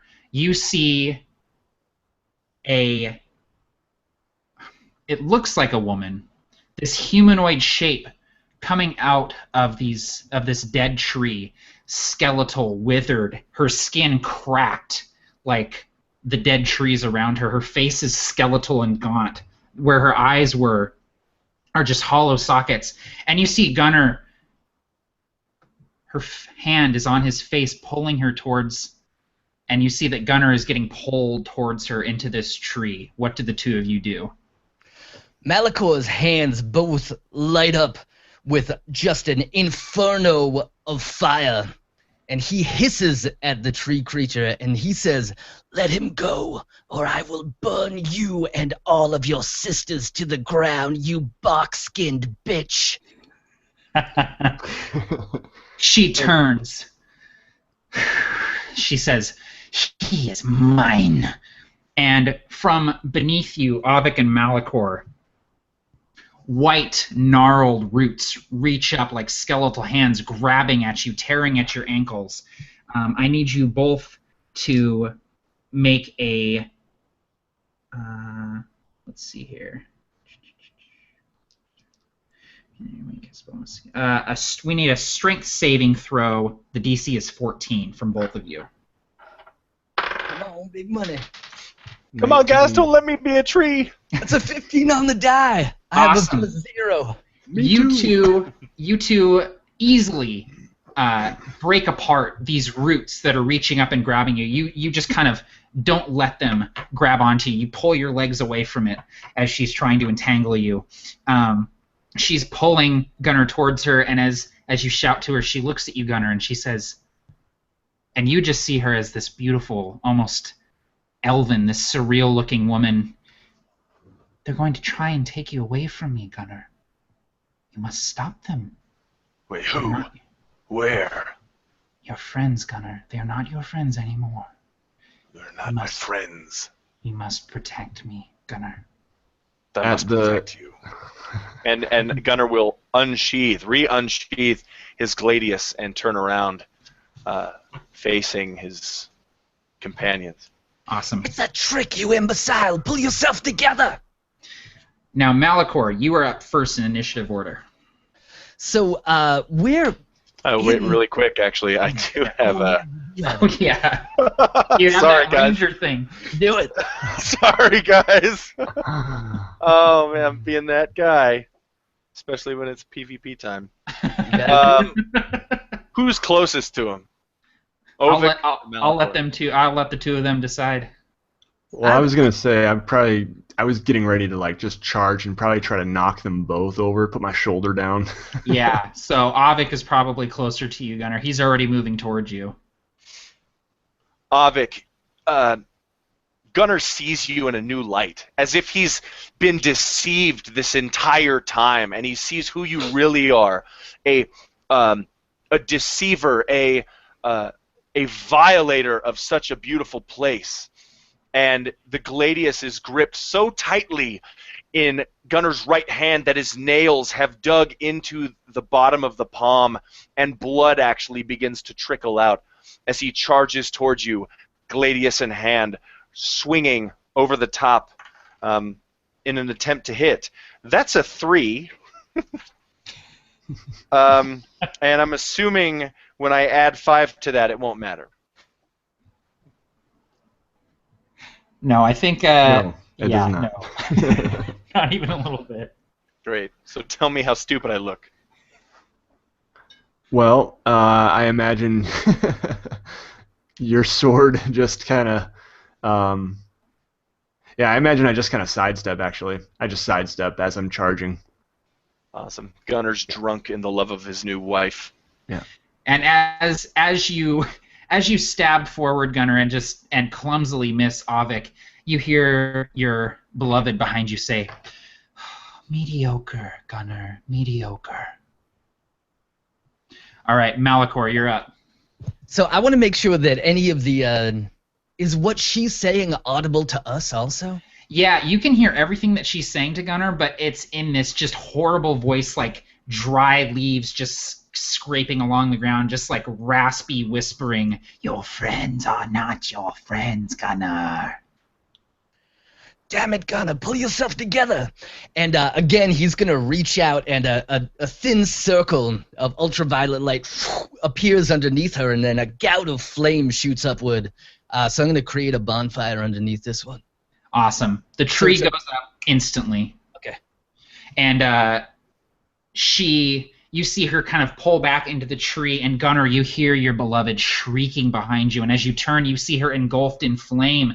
The purple flame of your friend Malachor has engulfed her now, and you see her retreating.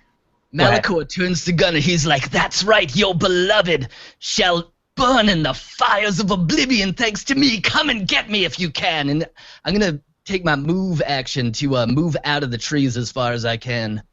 Come on, awesome. You miserable bastard. Show me what you got. Awesome. It's so good.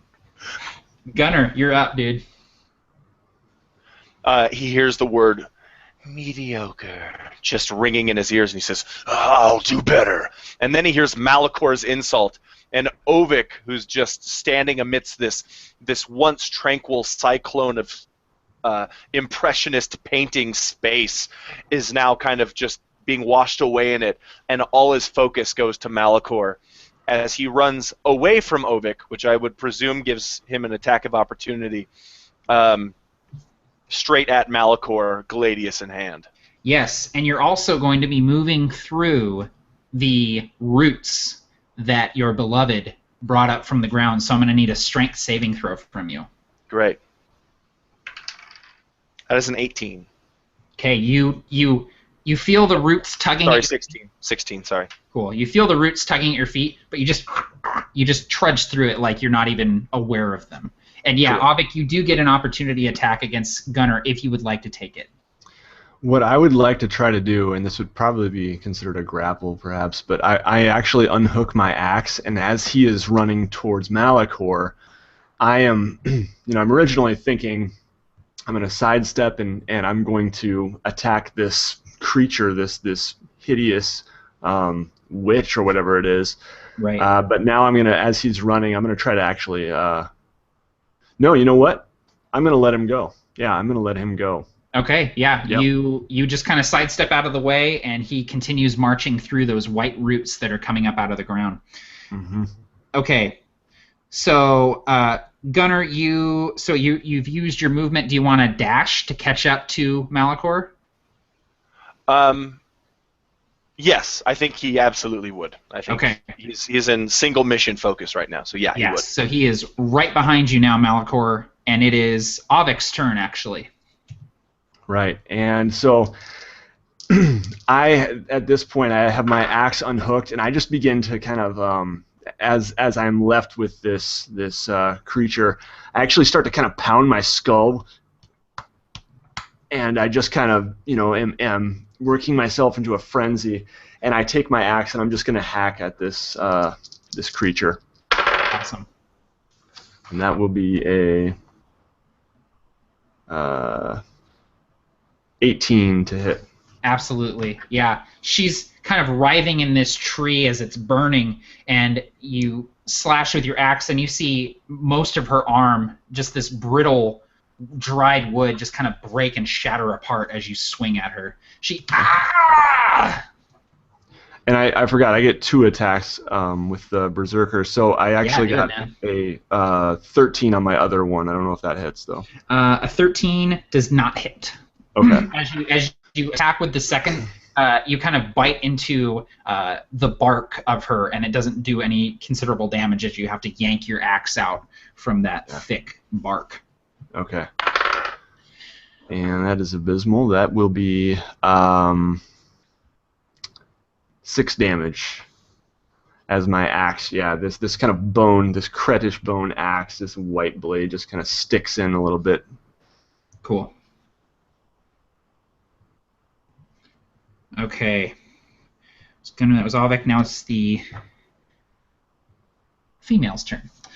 She melts into this tree, Ovik. You see her just, and you see the outline of her kind of left in the bark where she has moved, and you see the tree kind of falls over. Just this burning tree that just falls next to you. Embers fly up in front of you, and you look, but you don't see her anywhere.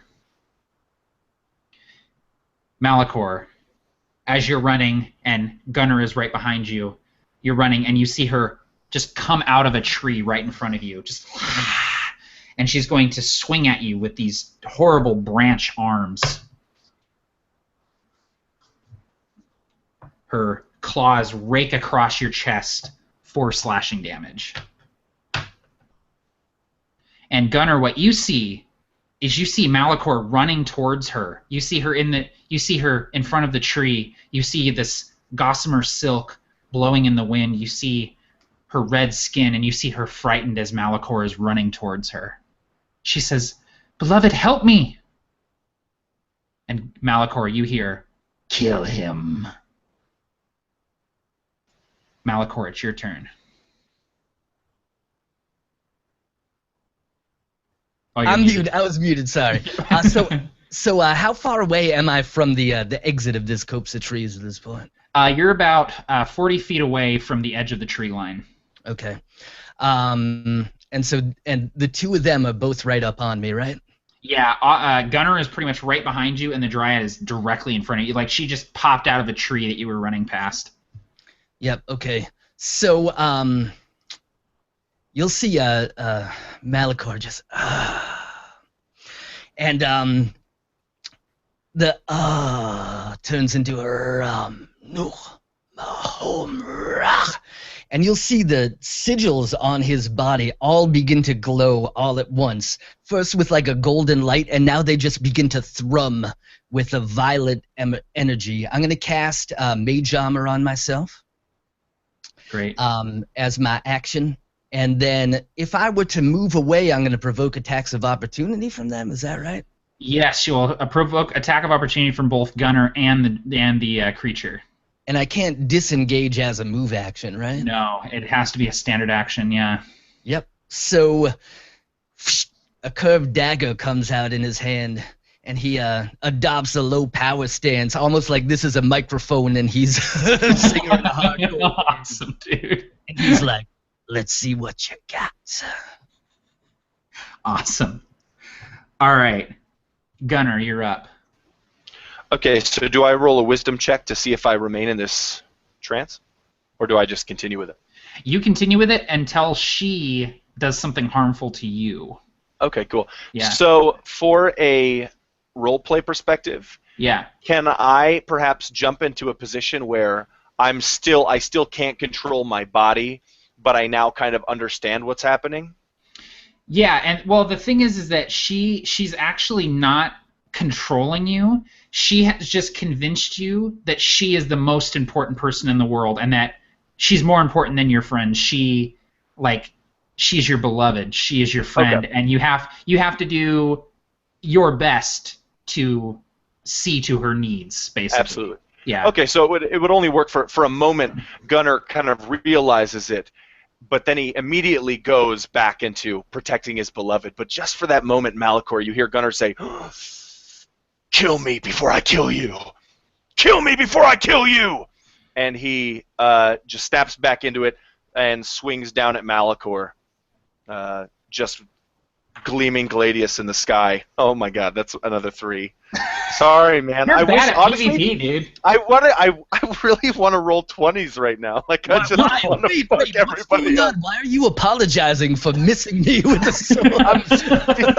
I'm apologizing to Matt. I'm apologizing to myself. I'm apologizing to the people watching. That's a total of 8. That does not hit me. It swings. It's kind of sticks into this bark of this tree, and he rips it back out. Awesome. Okay. That was Gunnar. So, Avik, you're up. You can see your friends through the trees, and you see that Gunnar has just taken another swing at Malachor. Okay. Yeah, I would. So I'm going to run as fast as I can to them. So I just I have my axe still. Am I able to get to them all in one? You would have to dash to catch up to where they are.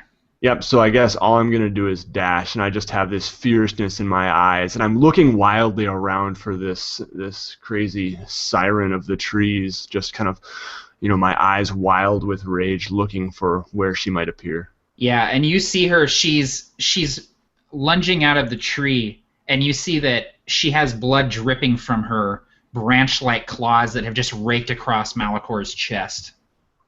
And as I'm running, I probably would just be yelling, "Gunner, no!" Awesome. All right, and it is. It's a dryad. It's a dryad. It's a dryad. You've reached the point in the combat where it's like, fuck it, let's just call it a beer, you know? Yeah, but it's a heavy metal dryad, so.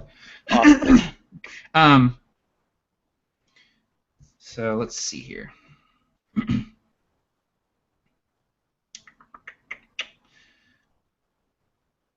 So she is going to, again, you see her hands come up like this and roots erupt from the ground, and you see that she's frenzied. This wizard in front of her that has been burning her trees. She is not thinking clearly. She's just throwing everything she has at him. She wants him rooted to the spot in front of her so that she can tear his throat out. And so, Malicor and Gunner, I need you to both make strength saving throws, please. Awesome.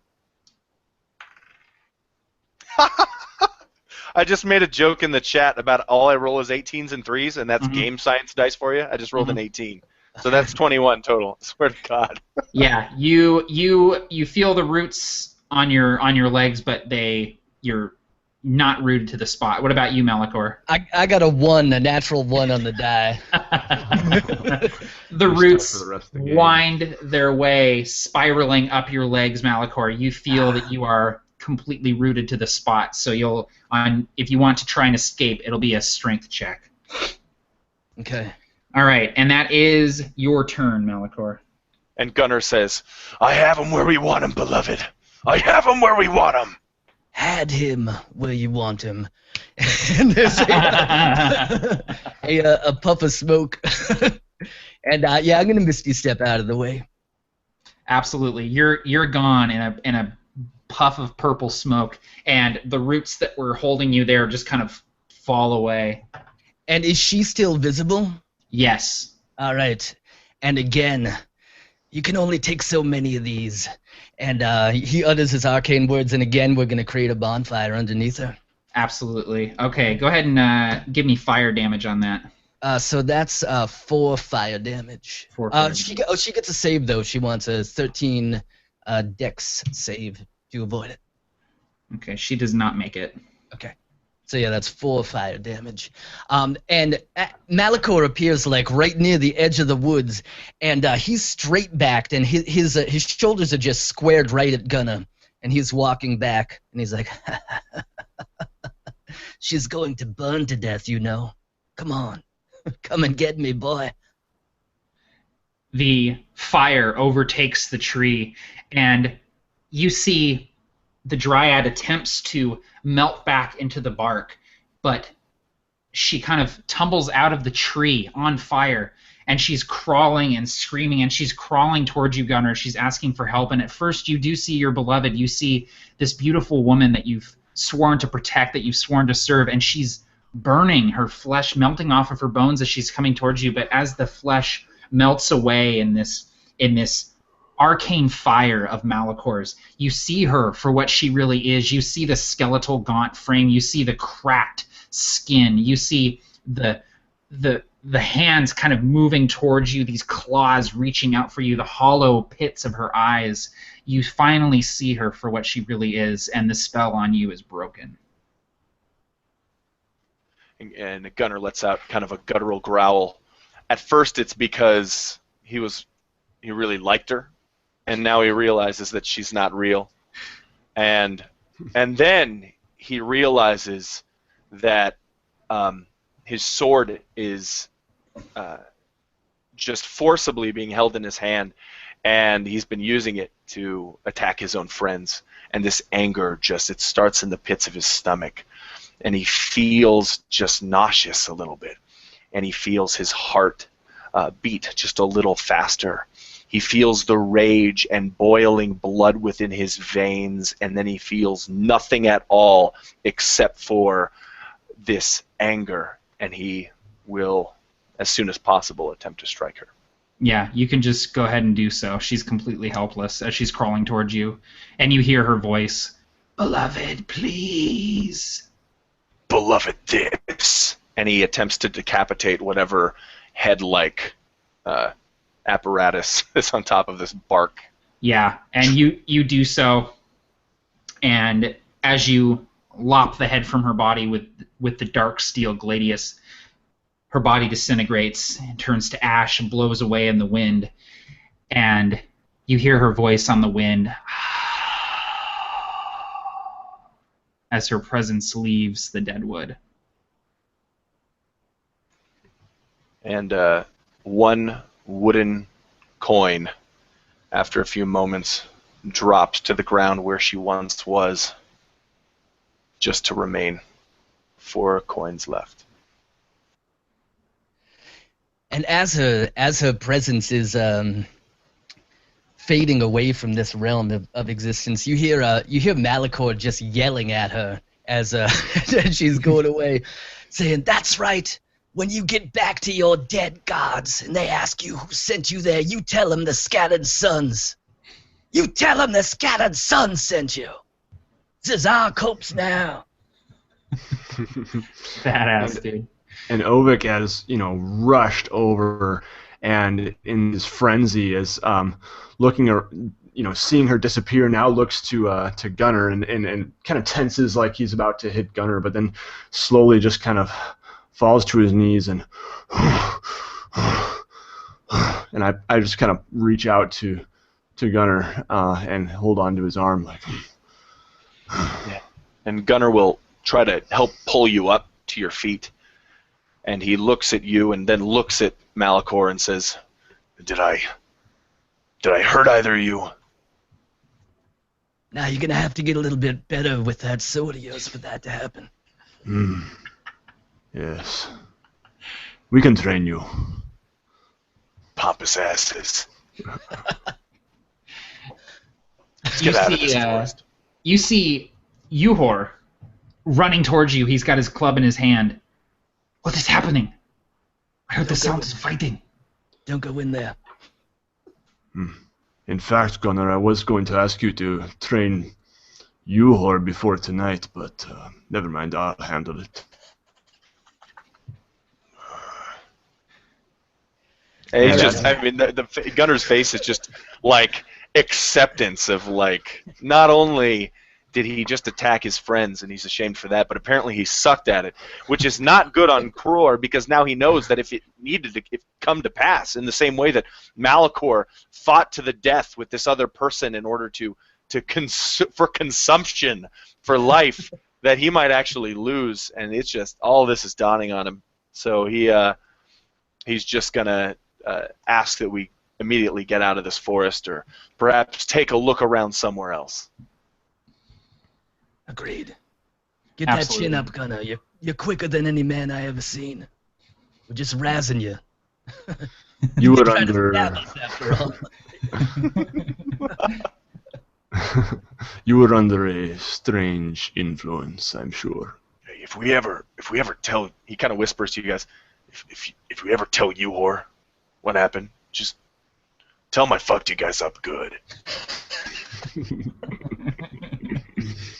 And as we're walking back, I actually do kind of sidle up to Uhor, and I adjust his grip on the club and just kind of nod at him. And he kind of nods back to you, a little uncertain, but grips the club even tighter as he's walking with you. Okay, we are going to take a quick couple-minute break here because we're about halfway through the session, but we will be right back, everyone. Please stick around. Thanks, everyone, for tuning in and watching, and the Kror will continue soon. Hell yeah.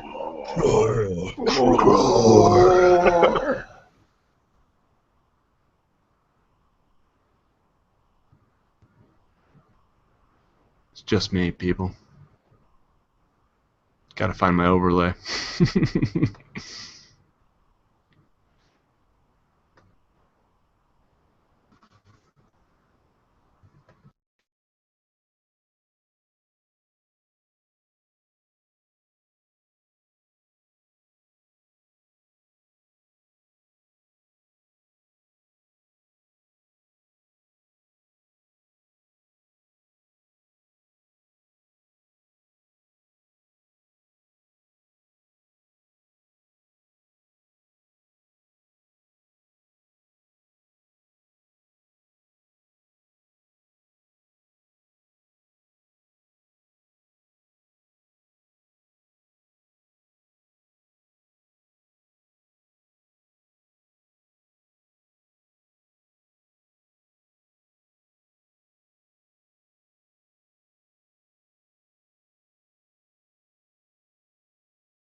All right.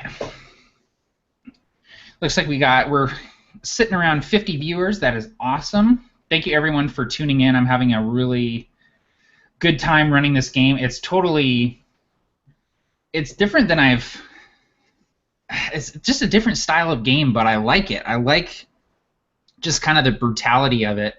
And it's tough to, in a one-shot, have things like water and food and ammunition mean something, just because it's like 3 to 4 hours. You know what I mean? Like over the course of a campaign, it's easy because you have to think sessions ahead. But in a one-shot, it's kind of difficult to do that. So I started them off with 1 level of exhaustion, just assuming that they had been walking without water for a few days. And, you know, having them have to boil the water and things like that and think about, well, what are we going to eat while we're here, stuff like that. So I think that is coming through at least a little bit, which is good, because I was kind of worried about that. But everyone's doing an awesome job and being super metal with their descriptions. The Dryad thing took a little bit longer than I was thinking it was going to, so I'm going to have to kind of fast track a couple things. Make a but part 2? Oh. No. It's funny because I was just telling Tila that I was going to have to rush a couple things, and she was like, "You could do a second session." I was like, "No, we got to finish this. We're going to finish this today." But I have some cool ideas of how I'm going to do that, so we'll see what you guys think about that. Awesome. You guys having fun? Yep, I want to play with Locrius all the time. Yeah. Always. Just all Locrius all the time. All Locrius all the time. Locrius will pay your rent just to play games that I'm in. To answer your question, Matt, yeah, I'm having an okay time. Yeah, me too. It's all right. No, this is awesome. Cool. I've never DM'd listening to music, just me listening to music before. I think I might start doing it. It kind of helps, like, I don't know. Like, I thought it might distract me if it was just me listening to music, but I have it on just super, super quiet in the background. So it's not distracting me as much as I thought it would, and it's pretty awesome. It's helping me kind of keep it going. And you mentioned that, and someone in the chat mentioned that they were listening to Ride the Lightning, the album. Dude, awesome. And so I put Ride the Lightning on, so I've been listening too. Dude, awesome. Yeah, and I actually, after you said that, I put the Kror playlist on. Yes, So that's what I'm listening to too. Oh, nice. Uh-oh, Locrius left.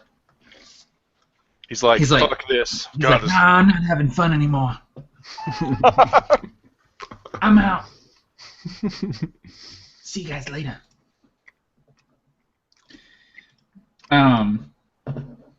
Yeah, I was telling the chat that I was worried about making like food and water seem important in a one-shot. Like in a campaign, it's easy because you have to think like, oh, I need rations for next session.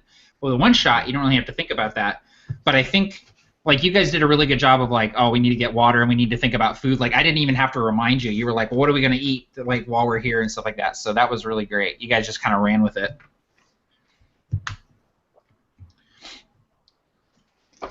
yeah, it is cool having to think about that. Yep, I never thought I would enjoy thinking about that, and like even in a campaign, honestly, like I've never. I mean, the DMs I've had, we just didn't. Right. But it can be pretty. It can add a pretty neat urgency and kind of just it's a different challenge. I mean, and that's what makes the game fun is unique challenges. Exactly. So Well, and it's with the setting, I feel like it's one of those things where it becomes less about bookkeeping and more about like this is what the characters are worried about. So as a player, I need to also be worried about it. You know what I mean? One of the things that I'm learning is that if people want to run a game where survival and exposure is an actual issue, everybody around the table's got to be all in. Yeah, Because exactly. if only the GM's doing it, then it's just going to be boring bookkeeping, like you said, for the players. But if everyone's all in, it actually is fun. If for some reason it's fun to need to keep track of these freaking bow like arrows or how much food I've eaten or how much sleep I've had, like for some reason that's fun. And it's shit that I usually hand wave. Like it's like No, don't worry about it. Like, you're fine. Like, you have food, you have water. You know, like, it just because it doesn't. But because now it's part of the story. You know what I mean? Like, everything else, like, it's if it's not part of the story, it's not important. But in this case, like, it is important. So yeah, I'm liking it. Cool. I love the U-Hor thing. I love it so much. Like, the fact that his name is U-Hor, like, I was like, what would this guy think his name is? Because, like, he was born a slave. He's been raised as a slave, and they didn't really bother to give him a name, so he would just assume whatever they call him all the time, it would be his name, and so... Well, I have a question. Yeah. Because when you first said his name, Locrius, just like that, said, what the hell did you call me? Like, it was perfect. Did he know it was coming? No, not at all. That's the thing about Locrius, is like, that's why I love playing with this guy. This is my first time really, really playing with him, is that, you know, when I said, you know, now we've got him right where we want him, he said, had me. And then, like, right off the bat, like, dude, this is like being, like, watching a movie. Yeah, man, he's great. He's great. It's fun. All right, let's wait. Let's stop talking about him when he gets back, though, because that's so. Yeah, he just sent me a message. He said, he sent it to the group. He said that his internet's crapped out and he's trying to get back. So. Cool. Yeah, he will. Someone asked if this was going to be. Well, someone asked on the Absolute Tabletop Facebook page if Kror is going to be a setting in Absolute Tabletop. And I want to know too. I guess I can talk about that. I am actually working on a Kror supplement. It is nowhere near finished, and it's not anything that's even on our schedule right now. But it's something that will most likely be coming out like mid 2016. A big Kror supplement is coming out. Oh man! And it's gonna have. Lots of locations. It's going to have some setting-specific rules about surviving Kror, and it's also going to have a custom race that I've been working on as well that lives on Kror. So it's going to be metal as hell. It's just going to be awesome. So yes, I will confirm here and now, without prior approval from my Absolute Tabletop coworkers, that yes, we are coming out with Kror stuff at some point in the future. Tim Carney, CEO and Overlord. Yep. Will be displeased. He's sitting on his throne, like at the end of Conan, when it zooms in, and he's just going. I imagine him like in the Emperor's throne room, just on the chair that just turns around, and he's just face is made of displeasure. Yeah, exactly. Like and he says. Everything is proceeding as I have foreseen it.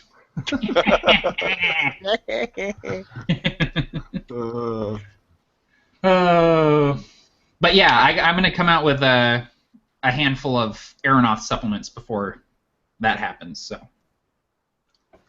awesome. Speaking of which, Brooke is out right now. Go get it. Oh yeah, Brooke is out. AbsoluteTabletop.com.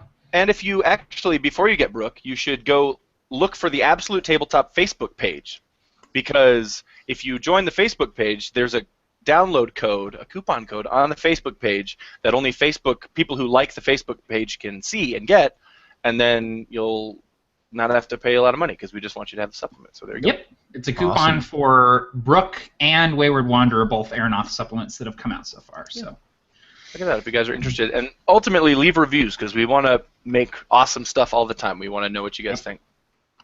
I'm just happy Locrius ducked out during the break. Yeah, that was considerate of him. I was very considerate of him. Thank you, Xfinity or whatever he uses. Probably Xfinity. Yeah, my internet is like not letting Hangouts do its thing on my PC. That's irritating, dude. Yeah. I had this last Provokers too, and I just gotta remember next time, just go straight to the laptop. Yeah, for sure. Mm-hmm. I was really psyched about the Kror Dryad, like the dead tree Dryad. I was super excited about that. I'm actually going to show you guys some art that inspired that. Yeah. Oh, sweet. Yeah, let me look for, where did I put it? I'm going to get these last Pringles like a champ. Okay, do it. Yeah, dude. Do it. every crumb. Get them crumbs. Oh, here it is. Oh, yeah. Wait, hang on. Let me download Scarf those Pringles like you're on Kror. You don't know when that next meal's coming. Okay, here we go. I'm sharing it.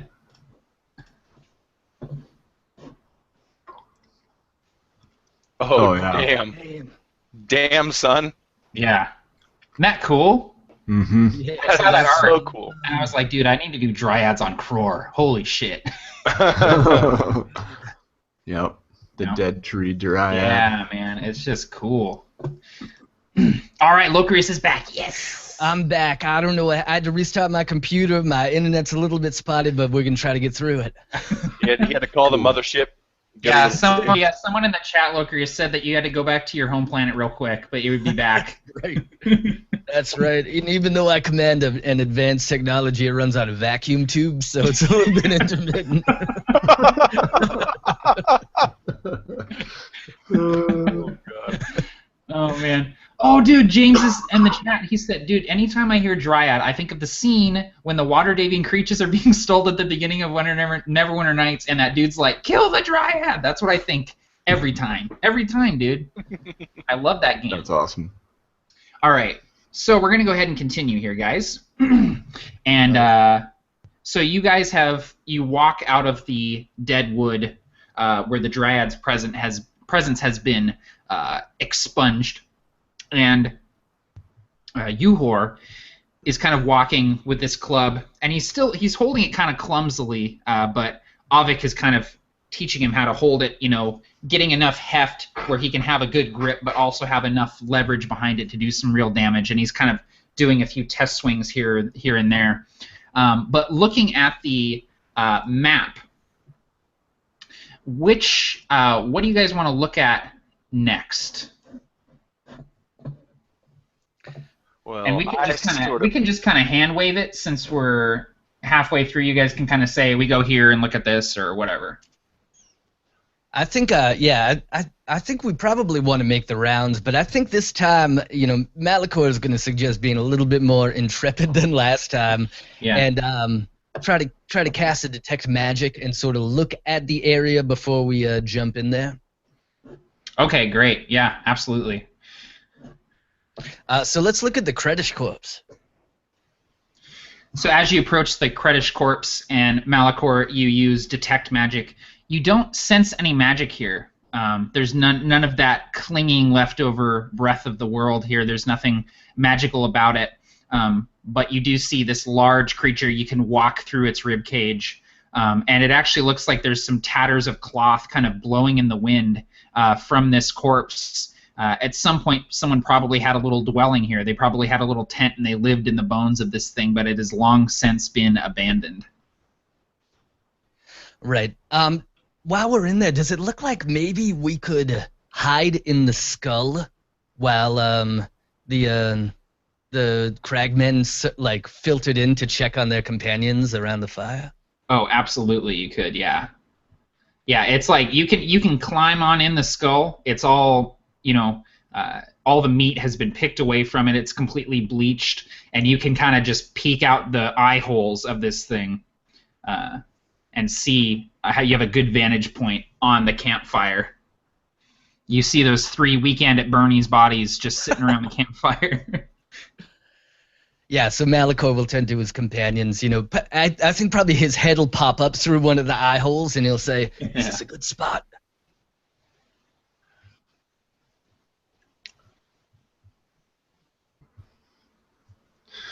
It appears acceptable.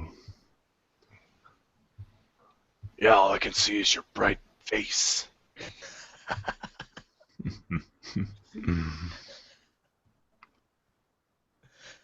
Touché, my friend. All right, so Yeah, go ahead. Malachor, how long you suppose we have to prepare? Couple hours, really. You suggesting we hide in here? Well, the way I see it, if we're trying to draw them into the campfire, they're gonna have to come right past this corpse on one side or the other. to get there, then I think the last thing they're going to expect is someone coming up behind where they just were. Indeed. I wonder if we could use some of that obsidian to, I don't know, make the ground sharp. Not until the moment is right, of course. Near the fire, perhaps. You had an idea. Oh, go ahead, Malachor. Malachor says, I got some of this too, and he pulls out a clay pot, and he opens it up, and as he shows it to you guys, the starlight shines on it. You can tell that there's like an oily substance in there. It's like, this stuff goes up like wildfire. And he knocks on the Kredish bone, and he says, Kredish is made of more than just bones and leather. Just gotta know where to look. I got a good amount of this stuff. We could light them up good. So, the Kredish corpse goes up in flames. The deadwood can persuade the enemy to kill themselves. I think this little box canyon here might be our ally. Yes.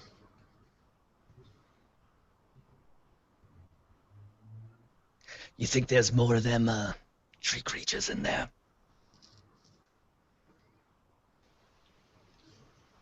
I don't know, why don't you go look?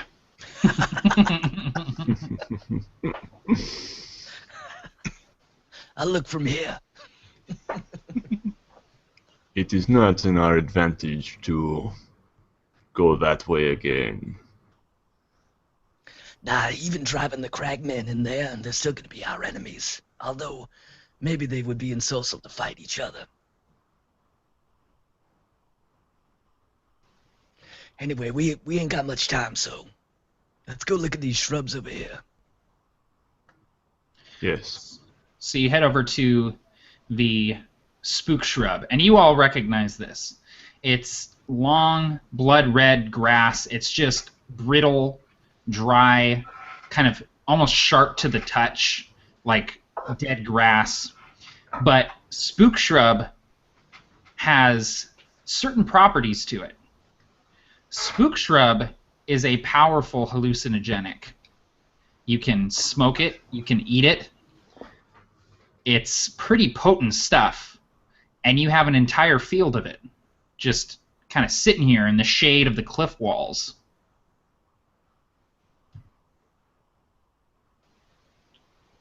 We could retire on this.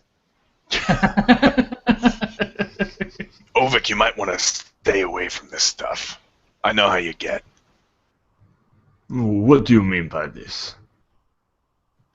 You know exactly what I mean by this. I mean the city of Deal. You remember that brothel. Nobody forget but you. I remember nothing of this.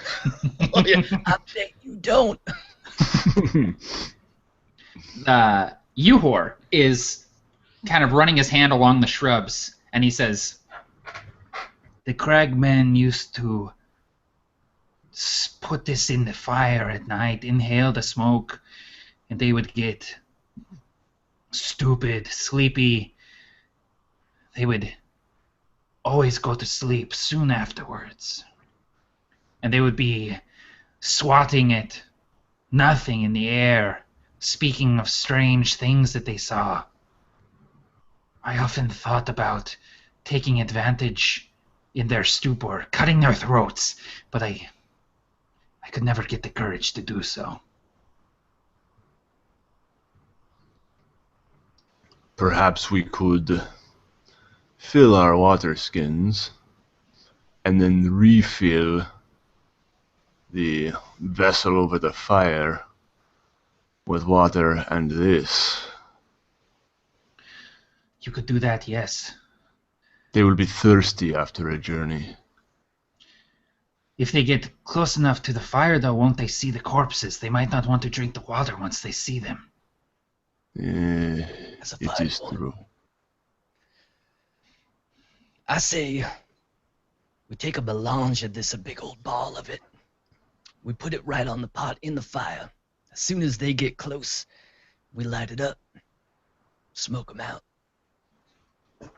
We'll have to be quite a ways away from that in order to not feel the effects, wouldn't you think? Yeah, I think that could be arranged. We could also put some in the dead wood. Yeah, I'm not going back in there. There's a ton of this stuff. We could toss some in. And I actually begin to kind of pick it, just gather it up in my massive arms. Seeing you do that, Uhor starts helping.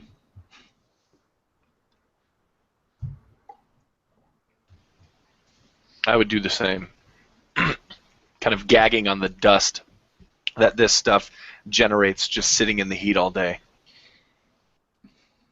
Yeah, you guys gather up a good bunch of it, take it back over to the fire, lay it out, and Uhor says, "If you like, I can start bundling this up."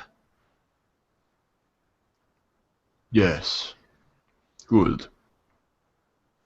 And he starts kind of making little bundles from it, tying it up, stuff like that. All right, so the only thing you guys haven't looked at yet is the obsidian field, and you kind of passed by it when you came in, but it's big, just glassy boulders of obsidian, and a lot of you know that obsidian can be used for weapons. It's very brittle, but it can be made razor sharp if you break it apart, and it breaks apart like glass. You just chip at it, and it comes apart. So lots of uses for both the obsidian and the bones of the Kredish.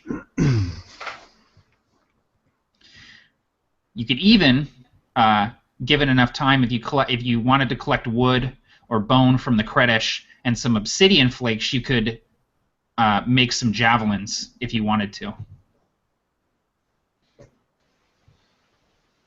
Yeah, that thought crossed my mind. Gunnar would ask Malachor and Ovik, Ovik, more experienced in the martial combat, if he thought that would give us an advantage if we could perhaps use javelins at the bottlenecks of this kind of area, of this location, to try to gain a ranged advantage, or if that would, be useful at all. It couldn't hurt. Your blade would be able to carve the Kredish bone quite nicely into what we need. All right, I think I'll get right on that. And Gunnar starts going back to the corpse in order to chop up the correct bones and maybe shave them down a little bit. Okay. So you guys have enough time to each kind of do one thing. Uhor is going to be bundling up the spook shrub. Gunnar is going to be working on the Kredish bones. Malachor, what are you going to be doing? I think that Malachor is going to. He wants to go investigate the route that they're going to be coming from. The one on top with the arrow to the shattered spine. That's where he said that they usually came from, right? He actually said that they're going to be coming from the western direction, so they're going to be coming from the Vale of Carcass. Oh, okay, I got you. Yeah, okay. yeah. I see. Okay, yeah, I was a little bit I was confused there.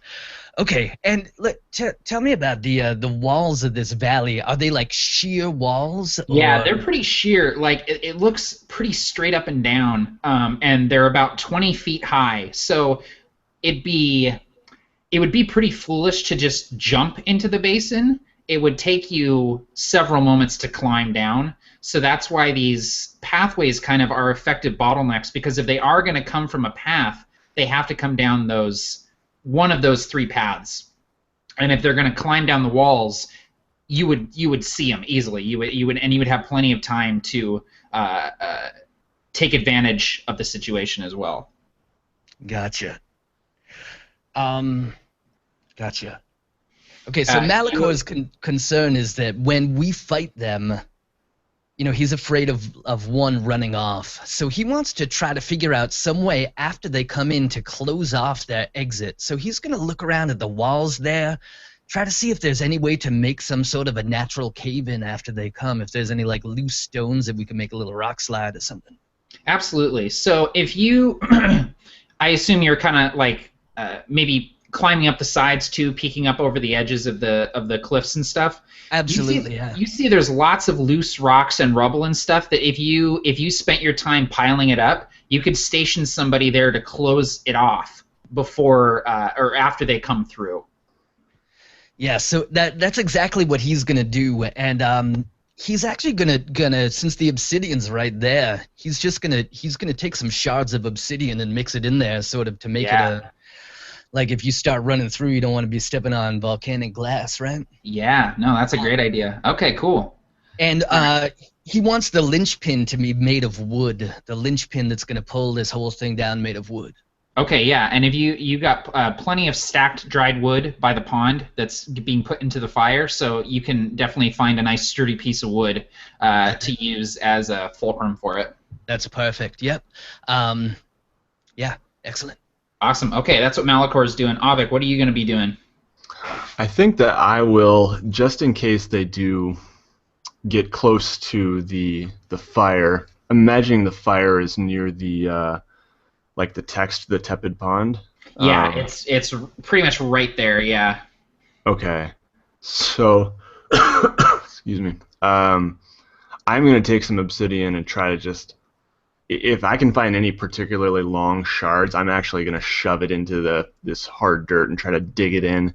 Right. Just to create some tougher terrain for these guys. And Awesome, I'm going to just kind of remind my comrades, do not walk there. The ground will be quite sharp. Yeah, so you put these jagged pieces of obsidian and you actually create a pretty good area of difficult terrain. So when they're moving through that area, they're going to be, their movement speed is going to be halved while they're over in that area. Awesome. Cool. All right. So, Gunner, you are preparing some javelins, getting the bone, putting obsidian heads on them, I assume. Yes. And Uhor actually hands you some strands of spook shrub and has you use that as the twine, basically, to put the obsidian heads on these javelins. And I mean, these things are one and done. Like you're gonna chuck them and they're gonna break off in somebody's skin. Like they're not gonna be more than one use type things. So I will say that you, in the time that you're doing that, and with help from Uhor, you are able to make 6 obsidian javelins. Great. And then Malachor, you create a basically a landslide situation that you're going to close off the passage to the Vale of Carcass, trapping them inside and making it difficult for anyone else to get in. And Avik, you have created an area of difficult terrain around the tepid pond.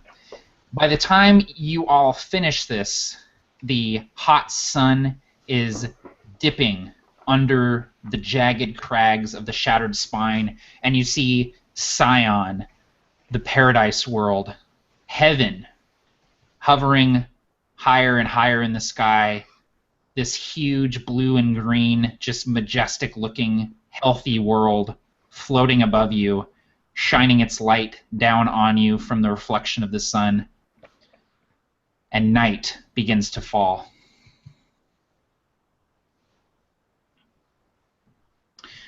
Uhor kind of sees his breath pluming out in front of him as the temperature drops drastically.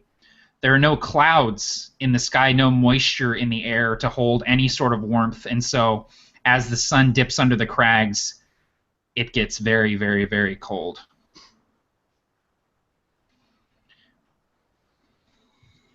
So Malachor, finishing up with what he's doing, heads back over to where the fire is, and out of his sack he pulls out a blanket and just wraps it around his shoulders like a cloak. And he's gonna grab some of those bundles of the spook shrub, and he's gonna place them around in various places. Sort of one over near the entrance to the Vale of Carcass by the pond there. Yeah. He'll put one over just kind of sort of in the middle of everything. He definitely will put one in the cooking pot unless anybody's using it. No, it is.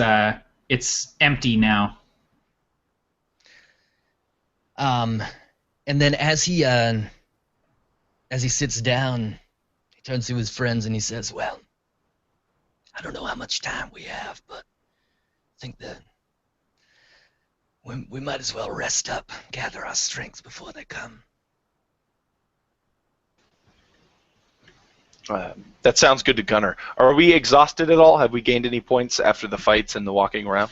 Have you guys been going back to the pond and drinking some of that boiled water as you've been working? Yuhor has been keeping the water coming pretty consistently as he's working on these spook shrub bundles. Okay, great. Yeah, definitely. Yeah. So yeah, you all are okay. You slept last night before you got to the tepid pond, but you know that you can't fight all night. You will have to sleep at some point, especially given the fact that you've already fought in 2 combats today. But you do kind of huddle up and probably pull out blankets, keeping yourself warm, sticking close to the fire, but not too close, as the jagged bits of obsidian are peeking up through the red soil of Kror. And Yuhor is kind of standing off to the side. He's donned some of the hide armor of the cragmen. It's a little bit too big on him, but he wears it like someone would wear a tuxedo, just proudly. He wears it with pride. He holds his head high as he's swinging this club back and forth. And you can imagine that he's probably picturing the skulls of his captors caving in one after the other as he's swinging this club. You know that even if Yuhor goes down in this fight, he's going to take a few of them with him.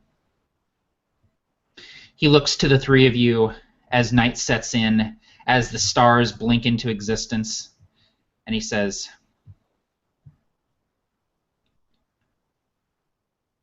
"Well, they're probably coming now. They will be here soon. Should we take up positions?" And Gunnar will say, "That's a fine idea, you whore. And we'll take them. We'll take them all down. And you'll be a free man in just a few days." And then he looks to his companions, but his face, he kind of gives a knowing face like, we're not going to make it. Like, if there's enough, I mean, if there's that many people, he knows that we're done, but he's just trying to put a little optimism into Yuhor's mind. Yeah, Malachor sort of looks at you with a "what you talking about, Willis" look, but he sees what you're doing, and you get a little knowing nod from him, and he says, "He's right, you know, Yuhor. We've faced 300 men ourselves. Just the 3 of us walked away from it. You ain't got nothing to worry about. But you better fight, or you got us to deal with." And as he says that, he's going to pull out that clay pot, and he's going to start pouring a circle of oil in a large circle in the circumference around where the campfire is, where these dead bodies are. Awesome. So I actually have a few pots of it, a few flasks of oil, 5 of them. I'll just use all of them and just make a big old fucking ring of fire. I'm so glad you bought oil. Oh man, that's awesome. Yeah, you make a moat of oil, Malachor. You ring this area with fire. If they step into this area, they're completely fucked. Like, just fire, obsidian sticking up out of the ground. It's going to be a slaughter. At least for the first few rounds. So, where are all of you going to position yourselves? Note that someone has to be up on the cliffs along the path in order to trigger the trap that Malachor has set up. How high up is that trap? It's about 15 feet up. Okay. I wonder if we might all benefit from higher ground. I do my work down here. I'm not much for the up high stuff, the waiting. Well, I go high. I will throw these, and kind of reach for some of the javelins, if you will let me. Yeah, take as many as you'd like. But as he says that, he holds back 2. Yeah, and I take 2. Take as many as you like of these 4. Like, okay. You'll see that Malachor actually has a sling in his hand with a bullet in it, and he's spinning it around like this. And with his other hand, he holds up another one. Second sling. Opposite. And then Gunnar will offer 2 javelins to Malachor, knowing that if he doesn't take them, then he'll have 4, and that's no problem. But he offers anyway. No, Malachor shakes his bag, and you hear a bunch of what sounds like a bunch of smooth stones rattling around in there. I didn't know you played the maracas. What the hell is a maraca? You see, people need to get to more taverns. Uhor is sitting there with the club, and he says, where should I go?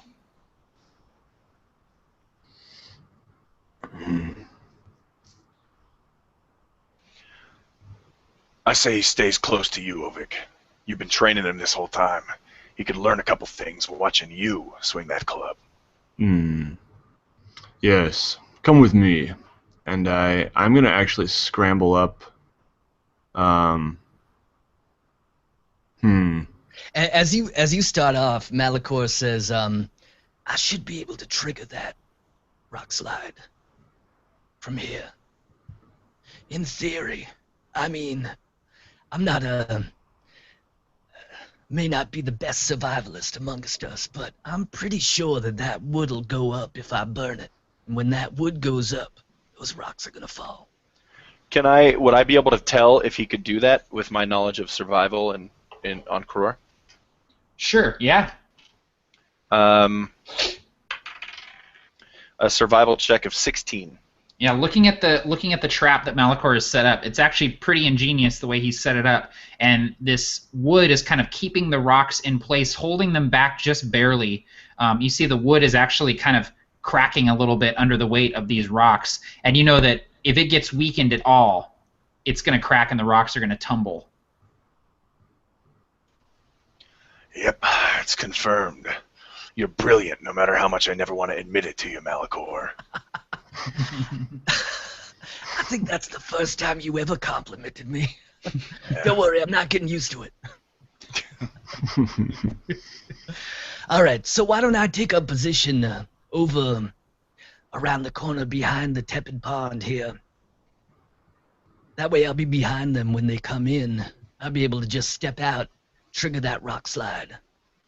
Hmm. And we will go up here. And I think I would scramble up the side of the cliff to get high ground, right above the words "dead wood." Okay, yeah.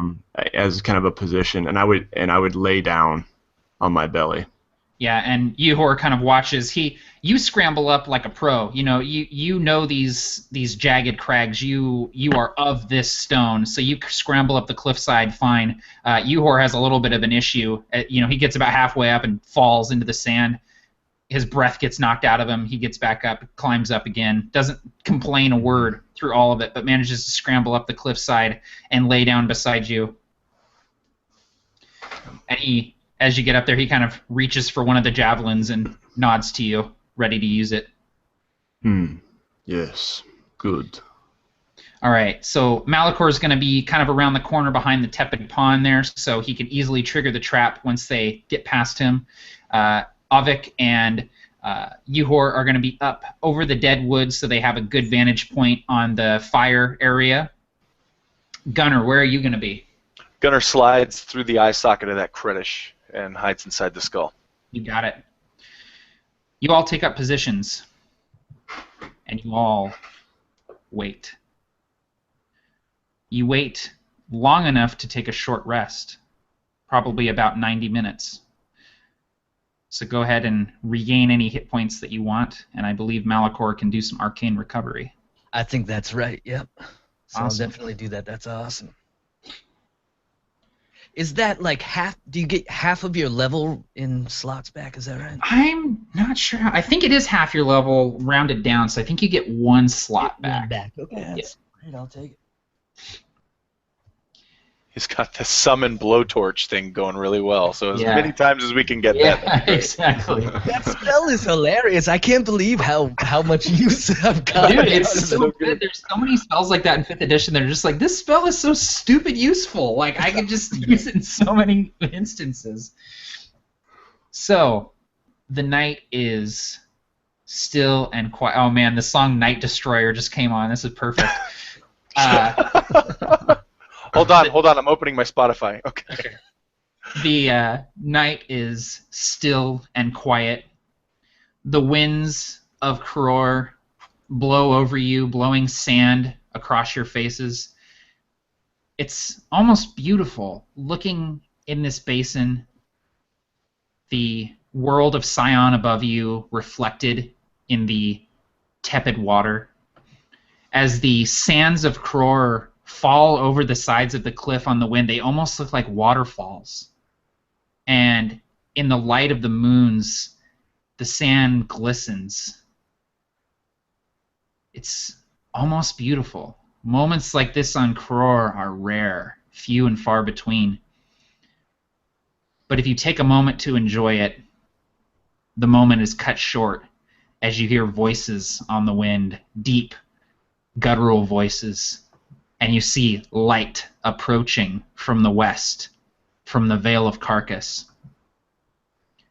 Pretty soon you hear footfalls.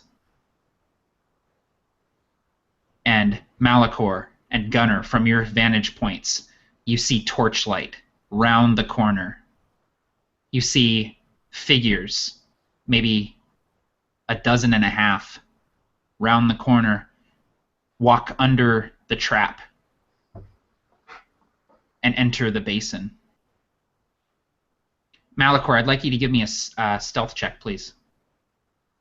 With advantage. Because you've had plenty of time to hide yourself away.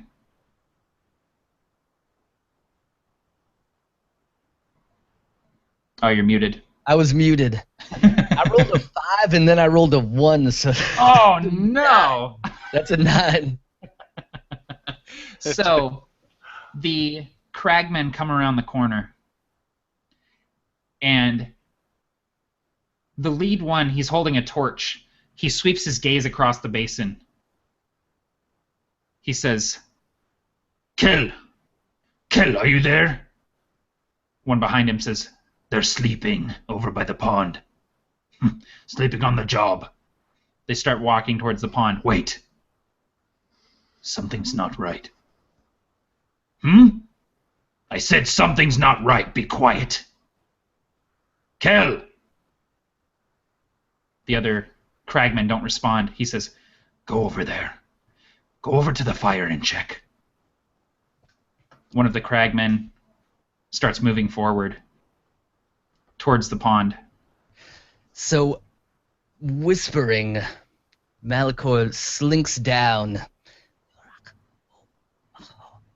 And from over where the fire is, you hear, brothers, come, help me. In his best mimicry of the voice of their leader, come, help me, help, quickly. Brilliant. Give yourself a point of inspiration, Malachor. The cragman who was heading towards the pond turns around and gives his boss a see look.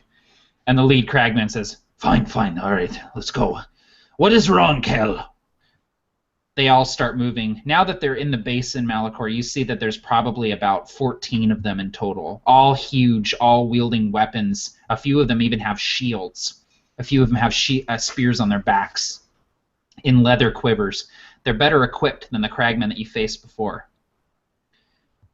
They move into the ring of the fire. Kel. The whispering continues as they move into the ring. Quickly, the shadows come to life. Quickly, the fire will save you. The fire. The lead cragman moves over to the body wrapped up in the fur. Kel. The fire will be your doom. And all of a sudden, a bonfire appears underneath the existing fire, torching the shark. Yes. Yes. Awesome.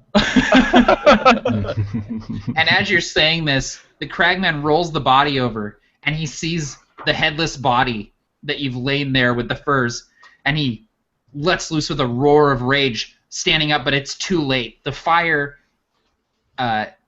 ignites the oil around them, and a ring of fire just springs up from the ground, lighting the basin. The basin is alight with this fire from Malachor, and the cragmen panic, start backing up, putting their backs to one another, drawing out javelins, looking for a target, anything that they can kill. You have the jump on the cragmen. You all get to act before they do, and Gunnar, you super get to act before they do.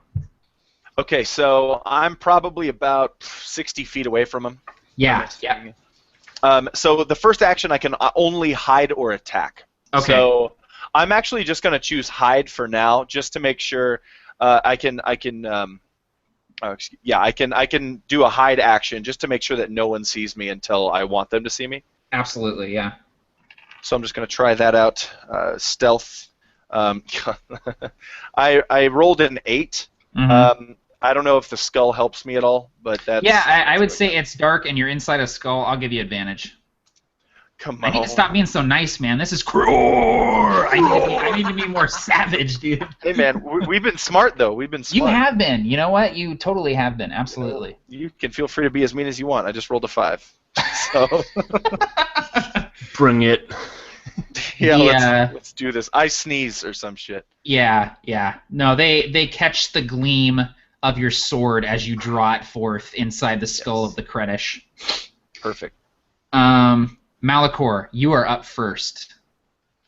Yeah, so Malachor stands up, and with a wave of his hand, there's an acrid smell of the acidic seas as a glob of arcane acid shoots forward. I'm going to cast Acid Splash. Yeah. So I think that gives them a, let's see, I have it right here. It's a dexterity saving throw. Okay. And if there are two within 5 feet of each other, I'm going to try to hit 2 of them. Okay, did they both make the save? They both made it? Or do they both have to roll it? Oh, let's see here. I think so. 1 creature. Or 2 creatures, yeah, both. Okay, cool. Yeah, they both fail it.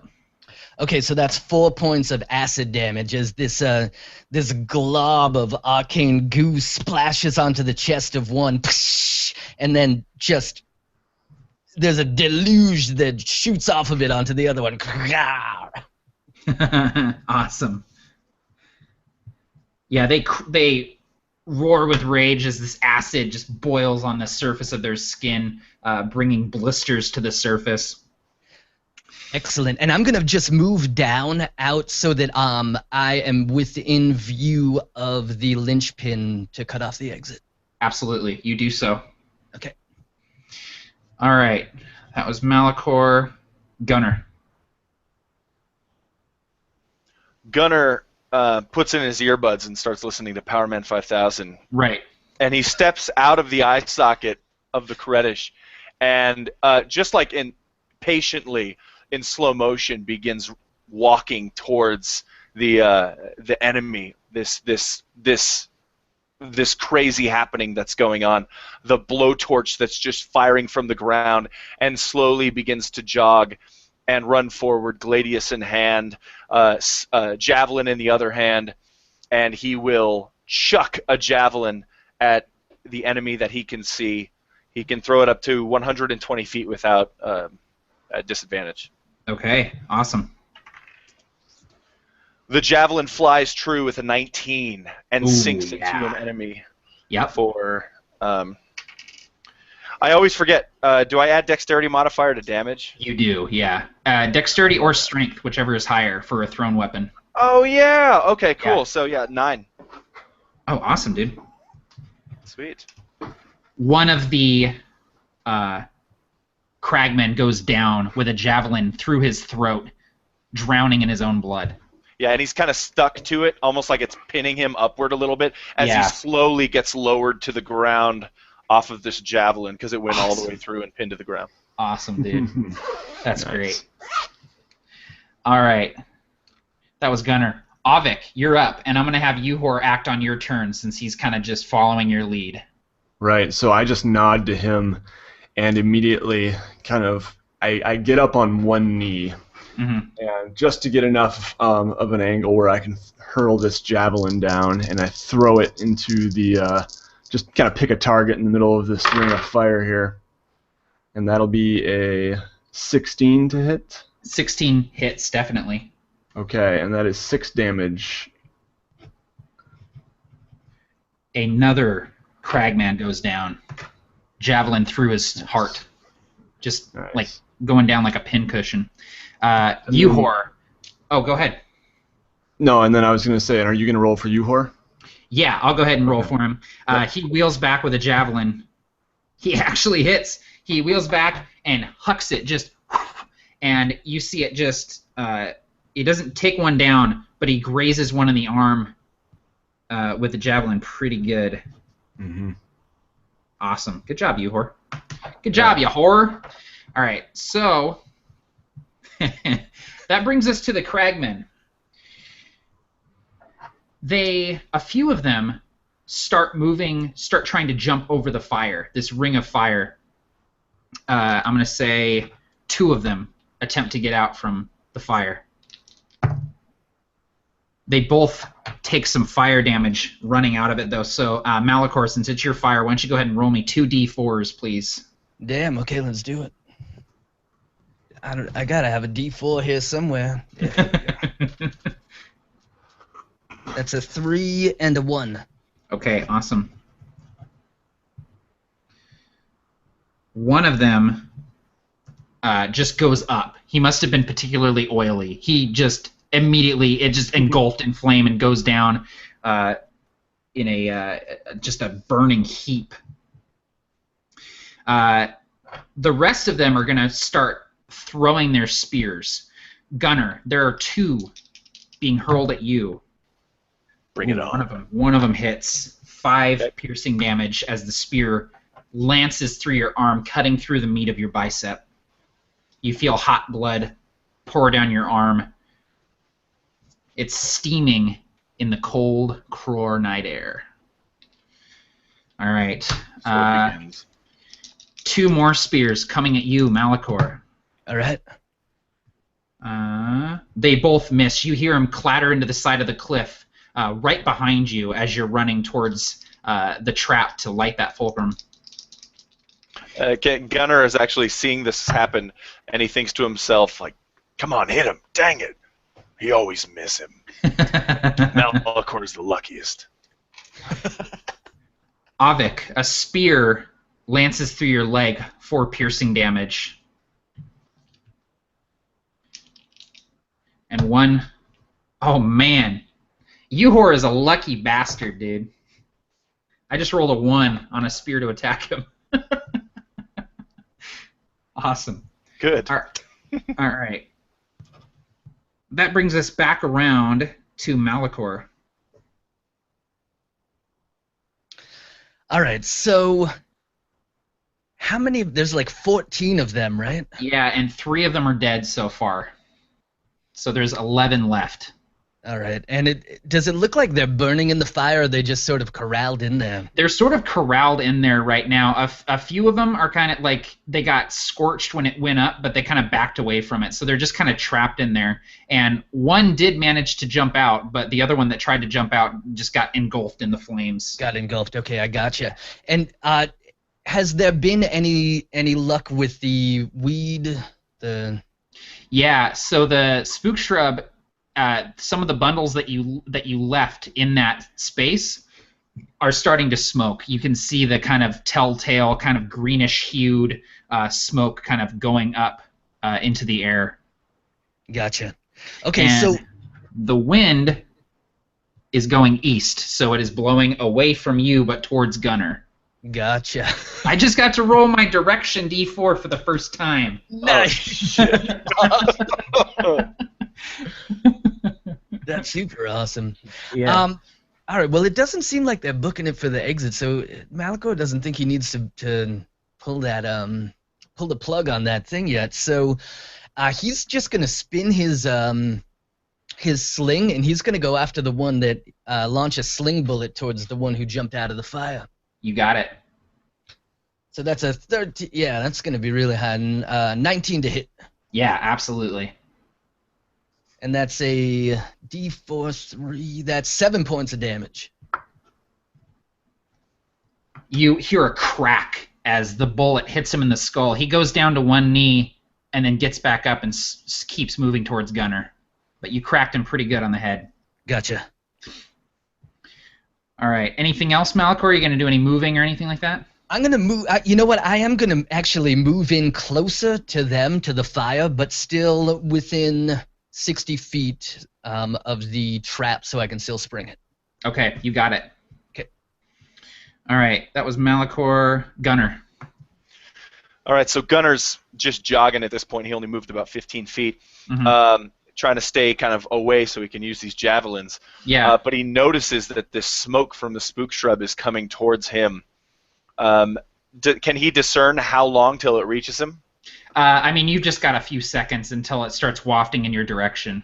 Okay, great. So he just kind of lets out a curse and looks in the opposite direction, and almost like this, oh shit type of mentality, he sees the deadwood. The only way he can go away from the smoke, and in just poetic irony, he runs toward. He actually first he'll chuck a javelin, and then immediately kind of run toward the deadwood to get away from this hallucinogenic mess. Yeah. So that's a 10 with this javelin. A 10? Yeah, no. You see it kind of go through the fire, but you don't hear any sort of yells or anything. It definitely didn't find purchase in anything. Okay, all right. So then he'll just book it toward the deadwood. Right, and that's both your javelins, right? I had 4, I believe. I gave 2 to Ovik. Oh yeah, you gave 2 to Avik, and Avik threw one, and Uhor threw the other one. Mm-hmm. Okay, cool. Yep. So I have 2 2 left. left. Yep. Awesome. Math. Okay, and then you're booking it towards the deadwood. Yep. You got it. All right, Avik, you're up. All right, I would.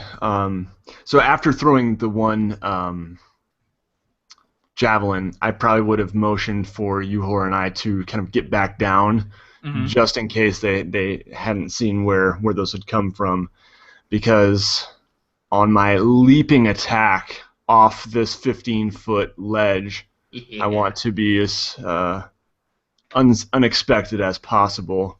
Awesome. So I, Are you know, you going to try and jump off the cliff into the ring of fire? I am Shit, yeah. raging at this point. My eyes are just, blank as I've gone into a rage, and I will be oblivious to any fire as I Awesome. not any fire damage perhaps, but any fire Right. as I leap in with my axe swinging, hoping that Uhor will maybe follow. Awesome. Okay, what is your strength score? It is 18. 18? Okay. So you kind of, I imagine you back up a few steps and then just take a running leap off the side of this cliff. Yep. And you land like right inside the fire. Like you feel the fire like licking at your ass as you fall into the pit. Yeah. So let's see here. You are going to take a little bit of bludgeoning damage from that fall. You're going to take 5 bludgeoning damage. Okay. You feel your legs kind of quake beneath you, but through your rage, you just ignore it. Yep. And I'm sorry, did I take? You said I took some damage from a javelin before, right? You did. You took, I think you took 4 piercing damage last Okay. turn. Yeah. Yep. Sorry, I forgot to write that Oh, down. no Okay. problem. Cool. All right. So I am in this ring, and Yes. I am just going to now kind of slash at 2 of the cragmen. If I'll do 2 swings at 1 if I possibly can. You got it. Okay. All right. That is a 25 and Yeah. a 12. Both hit. Okay. And that one is 14 damage Damn. and another. Yeah, I'm swinging at the same one. I should have picked 2 different ones if I'd known the damage, but no. This is all on 1 here, and that's another 10. Well, I got good news for you, Nate. I'm using a pool of HP for these guys, so you do take 2 down. Go ahead and describe it. Nice. All right. So yeah, 1. Excuse me. 1. Sorry. There's a commercial on Spotify that just started playing. I can't describe this vicious kill while I'm getting some Sam Adams commercial. Well, first I take a drink of a nice, refreshing Sam Adams. Yeah. All right. So, Kror! There we go. Hell yeah. Cleansed my palate there.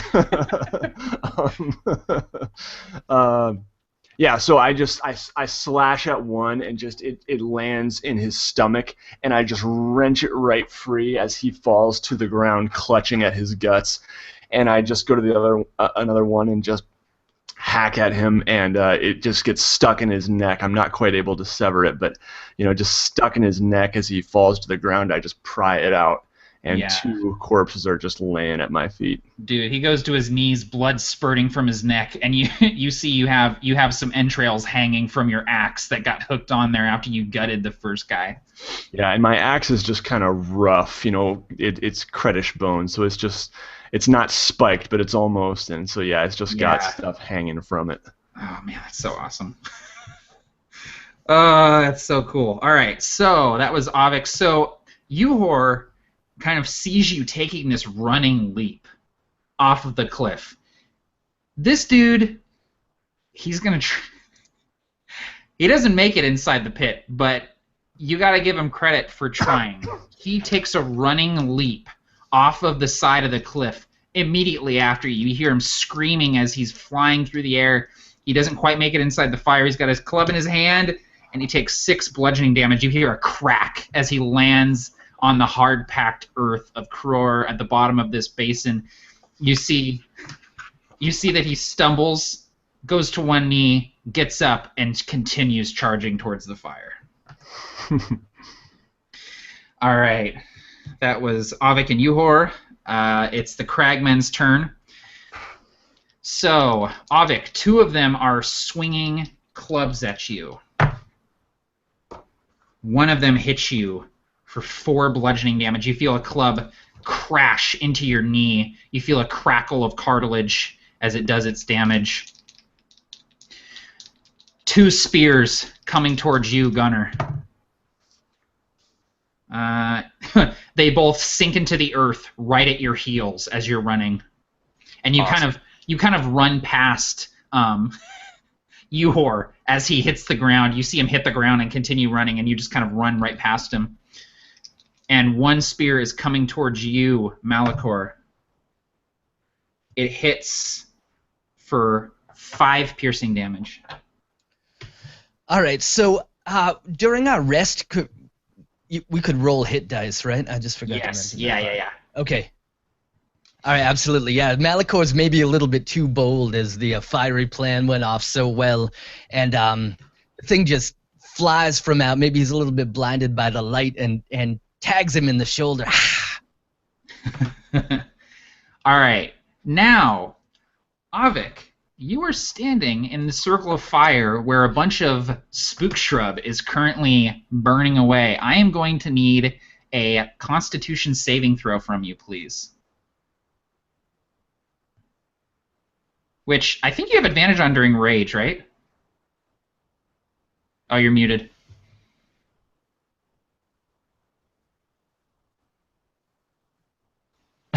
He's just shaking his head, disappointed in himself. He's just like, where is it? Sorry, I keep switching back to different tabs, so I No, it's all have good, to go man. back and find the mute button. It's All right, good. I don't know about that, so I'm gonna check. I'm pretty sure you do. I think it's strength and constitution. I think you have advantage on him during the raid. Okay, we'll just go with that because I'm not gonna. I'm gonna make the call that you do. Okay, so I got a 17 plus 2, 19. Okay, you you managed to not be affected right now by the spook shrub that's burning. However, you're gonna have to make saves every turn that you're standing in the cloud of it. Right. You have advantage on strength checks and strength saving throws. Oh, okay, so just strength checks and strength saving throws. So, but whatever, you already made the check, so it's all good. But Okay. for future reference, Yes. And you see that some of the cragmen are starting to swing at nothing. They're turning around and like, shadows. There's shadows everywhere. And they're swinging at just random shit. And some of the other cragmen are like, what are you doing? The enemies are here. All right. So they're all getting baked as fuck. All right. So that brings us back around to Malachor. Did no more of them jumped out of the fire, did they? No, they were too distracted by the by the giant 7.5 foot tall redskin guy jumping into the fire with them. Ulvik was just like, open this pit up. Malachor sees that we got to seize the opportunity while we have it, and he just runs forward towards the edge of the circle of fire, and he launches forth another torrent of burning hands, ultraviolet fire, just trying to get as many of the cragmen as he can in its path. Awesome.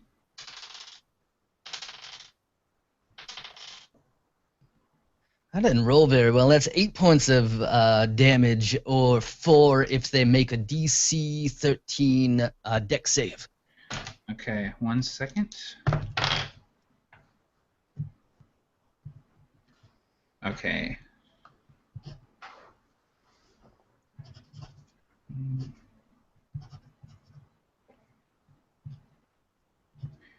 One more of the cragmen goes down as the gout of ultraviolet flame goes over him. You see a few more get scorched by it. There are 5 cragmen remaining inside the pit of fire. They're starting to panic. And Malachor is he's cackling his whispering laugh. And I imagine that his eyes are like lit up like a cat's with his elven eyes, and he's got the stripes of black paint. He probably looks like a shadow come to life himself to the ones who are tripping. Absolutely, dude. It's like Batman Begins when what Batman looks like with the fear toxin. Exactly. They just look at you and just see this demon come to life in front of them. Perfect. All right, Malachor, Gunner, you're up. Okay, so before I go, can you tell me with your mouse cursor exactly kind of where things are happening? Where's the smoke, the fire, the enemies? So can you see my mouse? Yes. Okay, so the main fight is happening right here where it says Tepid Pond. That's where you're kind of running past right now. You're kind of over here. Avik is in here, fucking shit up. All the cragmen are inside a ring of fire here. Malachor is kind of in this area. He's kind of moving around the Tepid Pond, but he's staying in range of his trap in case he needs to spring it. And Uhor is running towards this area as well. The smoke is blowing this way. Okay, great. So basically, are Avik and Uhor at risk of ingesting the smoke? Well, Avik super is, but he managed to shake it off for this round. He's like in the cloud of it. Like, yeah, he's like super inside of it. Okay, perfect. Well, he's hotboxing right now. So I'm gonna hug that edge right where the word dead is. Just kind of hug the edge and grip another javelin and chuck it in the fight. Careful not to hit my friends. Yeah. But also careful to stay away from the party that most people have to pay for. Yeah, there should be a bouncer letting people into this pit. Yeah. In fact, he'll say that most people have to pay for such a thing. That's 14 to hit. 14 to hit. Yes. Yes. Okay. And then I'll kind of hug the wall and maneuver as close. I'm going to try to get near them to help in the fight while staying out of the smoke. Okay. I've had my mind taken over once today. Yeah. I'm a once only kind of guy. How much was the damage? Sorry. Oh, I'm sorry. Yeah. I'm like, yeah, I just killed him, right? I killed all 5 of them. 1 javelin. You should have been there. Let's be straight honest. That's a 7. 7. Okay.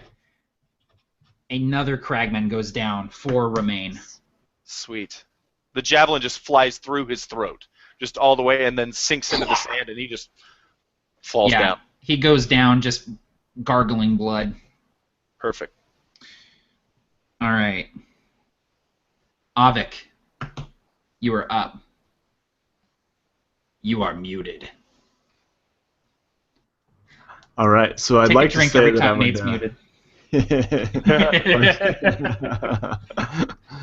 I'd like to be smart enough to get out of this little hot box, but I'm in a rage, so I'm not. Yeah. So I'm gonna take 2 more attacks and keep on swinging at these cragmen. Just and that is gonna be savage. That's a 25 and a 21. Dude. Yep. And that is, oh my gosh. Oh my god. 11. Sorry. That is 16 damage on one of them. Jeez. And 12 on the next one. Oh my god. You just killed 2 more. Describe to me what that looks like.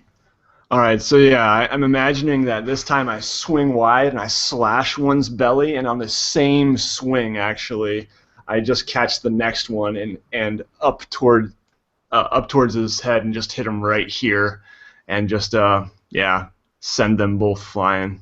Yeah, they both hit the sand, bloody messes. Uhor is going to jump through the fire and the smoke into the pit. He's going to try to, anyway. Oh, should I make my save too? Oh, no, that'll be at the end of the round. Okay. Okay, so Uhor actually manages to jump over the fire, and he swings his club. Oh, and God bless him, he doesn't hit anything, but he's trying. He kind of swings wild. You see one of the cragmen kind of duck under his club as he swings. Okay, one of the cragmen he leaps over the fire. He's running. You see that he's limping. His feet have been stabbed with this obsidian shards that are sticking up through the sand. He's running just breakneck pace right towards you, Malachor. He's going to be running past you. You get an opportunity attack as he's trying to escape. All right, absolutely. Yeah, quick like the tongue of a serpent, Malachor's curved dagger strikes out at him. Yeah. So that's a 15. Yeah, that hits. All right, so that's going to do 5 points of damage. Describe to me how you kill that guy. Yeah, so he's probably addled by the drugs and everything, and he runs out, he's limping, he runs by Malachor. Malachor doesn't even move, just his dagger comes out and stabs him in the base of the neck on the back of his head, piercing up into his brain. Awesome. Yeah, he's dead before he hits the ground. All right.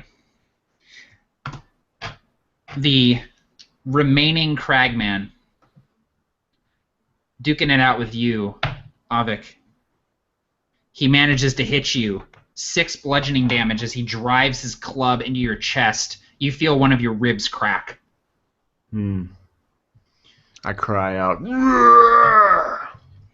All right, now I'm going to need a Constitution saving throw from you, Avik, and I'm also going to roll one for Uhor. All right. Oh, no. Big money, big money.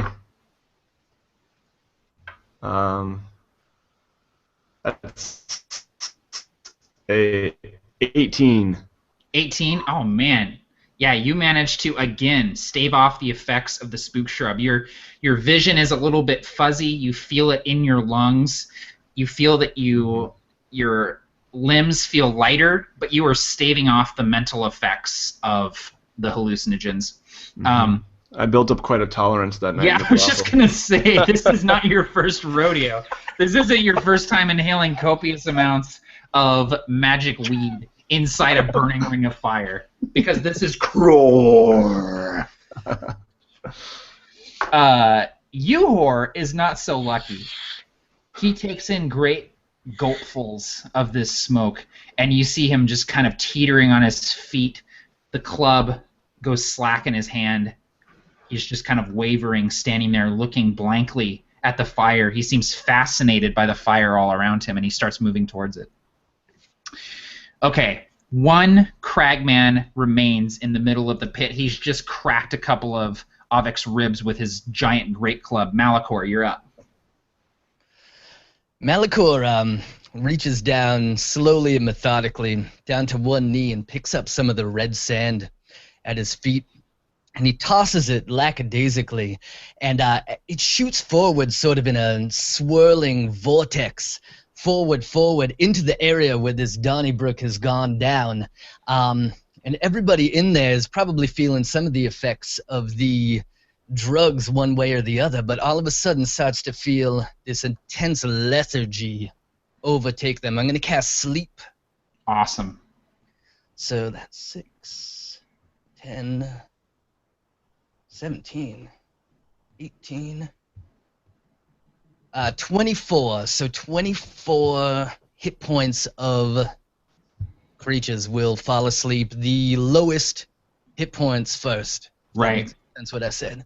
And does this affect allies as well? Yeah.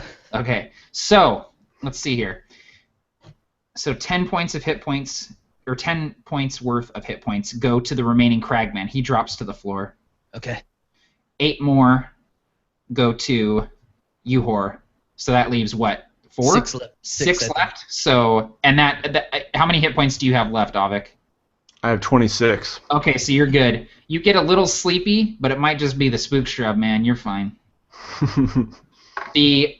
Uhor drops to the ground like a sack of potatoes, and the remaining cragman, you see his eyes roll back in his head, and he falls backwards, dropping his club to the ground, completely unconscious. And The battle has ended. This is not the first time that Malachor has seen Avik in a blood rage, and quite possibly for Avik, the battle has not ended. So you hear, whispering over the crackling flames, Malachor's voice, "Keep him alive. We need to ask him some questions." And yeah, you would just see me, like my head shaking, like, oh, what? Oh, and just kind of, yeah, slowly kind of sinking out of the rage. And just, going on one knee with my axe planted in the sand. Yes. Silence falls over the basin once again. The only sound is the fire crackling as the oil continues to burn. What do you three want to do now as the battle ends? Is the smoke kind of dispersed? Yeah, it's still smoking, but you can easily kind of just move the bundles now as the wind is taking it eastward. And Gunnar kind of covers his face a little bit, maneuvers over to the 2 cragmen that he felled with the javelins, and tosses a coin on each of their corpses, and looks at his palm. 2 just worthless wooden painted gold coins left. Then he goes to Avik. You okay? Yes. Very tired. I'm okay, and I stand up. You look like hell. I'll be fine. Let's tie this one up. And I kind of kick the body of the cragmen that fall asleep.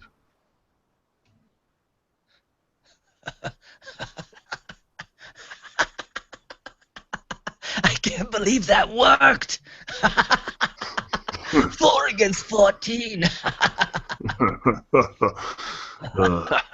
And Gunnar will say, "Ha, that's right. See, Uhor, he wasn't lying." And then he just sees Uhor unconscious on the ground. And runs over to check to make sure he's alive. He is alive. You do see that there is a bone sticking out of his leg.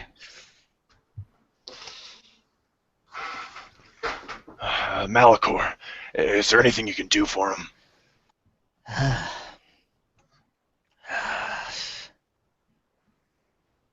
mean, I'm no healer. But let's see, what do we have here? White wood.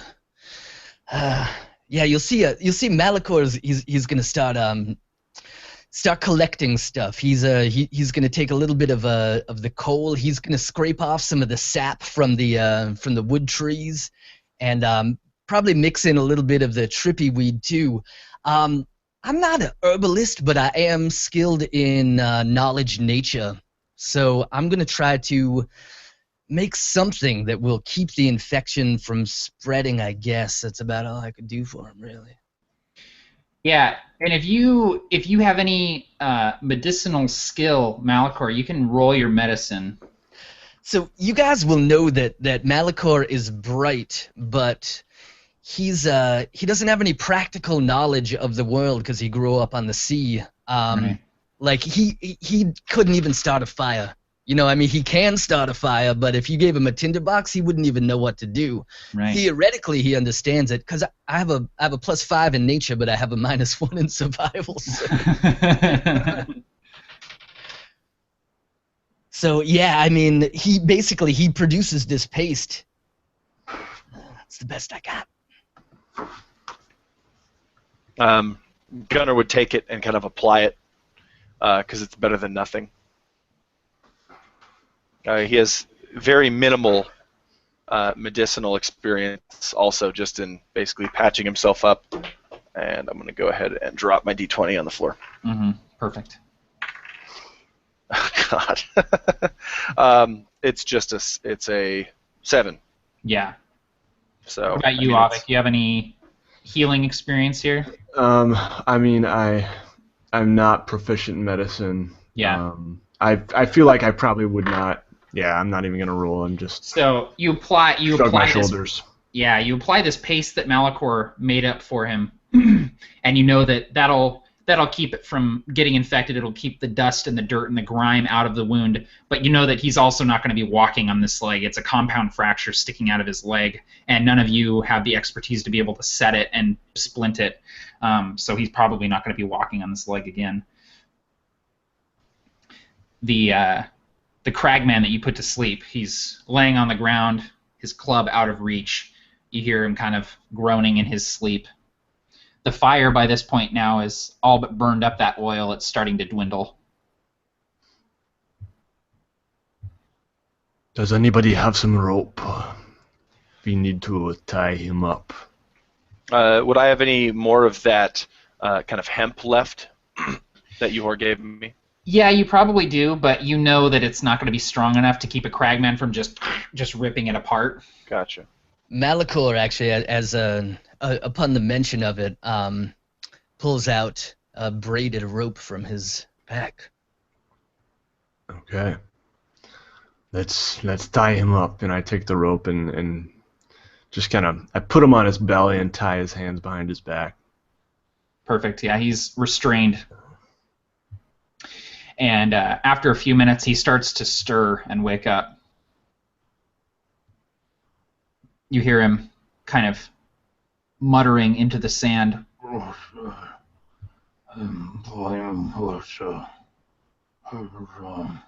as he's coming to.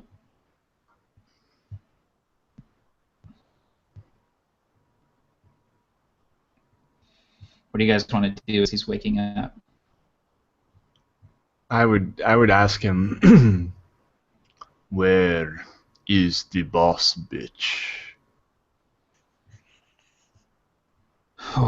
Who are you? You are not of our tribe. You are not Rock Wolf. No. I am Ovik. That is all you need to know.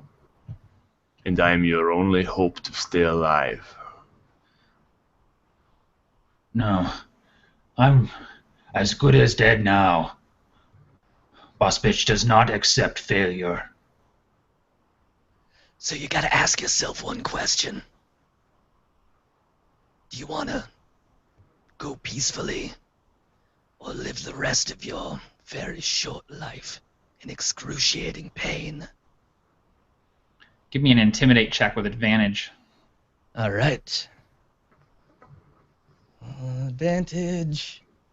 Oh yeah, that's a 17 plus 3, so that's a 20. Awesome. His eyes widen a little bit. He's laying on the ground. His hands are bound. The fire is still glowing hot around him.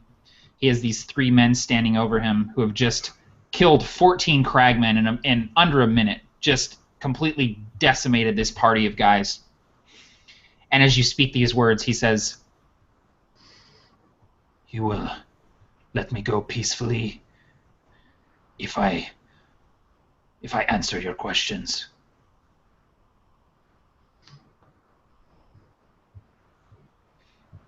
Yeah, we'll let you go back to whatever dead god you and your tribe worship peacefully. Then ask your questions. Malachor turns to his companions.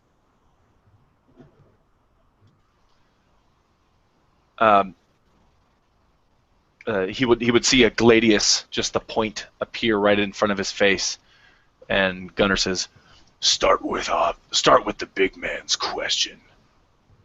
Where is she? Where is she? She is not far behind. 2 days, maybe. We were in the Vale doing business in Carcass.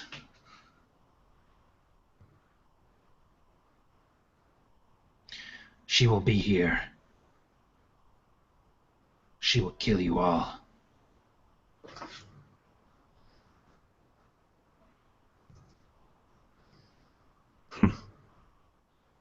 We'll see about that. What can you tell us about her methods? She does not forgive. She does not show mercy. But she has been good to our tribe. We've seen untold prosperity under her leadership, under the leadership of an elf, of a dirty sea strider. he spits at your feet, Malachor. She came to us a slave. We called her bitch because she lived with the dogs, because she slept with the dogs. She kept that name when she strangled our chieftain to death in front of us. She took his hammer of iron, and now she leads us. Now we have weapons. Now we have armor. Now we have food. Now we find water. We take what we want. We keep it. No one can stand in our way. Someone just did. Just 3 bastards who don't know the trouble they just started. Against a tribe that was taken over by a little elf slave girl. You do not know her like I know her. You have not seen the boss bitch. You do not know what she is capable of. She will eat you alive. She will gut you. She will drink your blood, kill you one by one, make you watch each other die slowly. I swear this. She will do the same to me if she ever finds me for telling you this. Well, then what do you say, Malachor? What do you say we send him on his way peacefully? Malachor looks over to Yuhor, laying unconscious on the ground. What about this one? Well, Cragman, about this slave. What about him?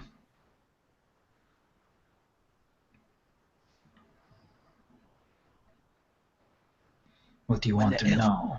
When the elf girl rose to power,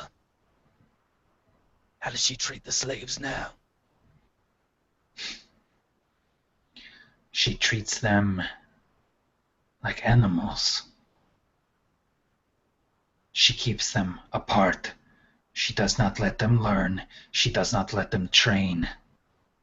Because she knows what a person is capable when they are as desperate as a slave is.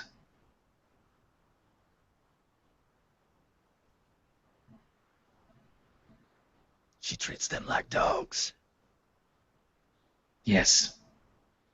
She treats them worse than we treated her. She does not want to be unseated. He turns back to his companions and says, well, maybe we should treat this one worse than he treated you all. Because cold blood runs in the veins of elves. You think that, boss bitch?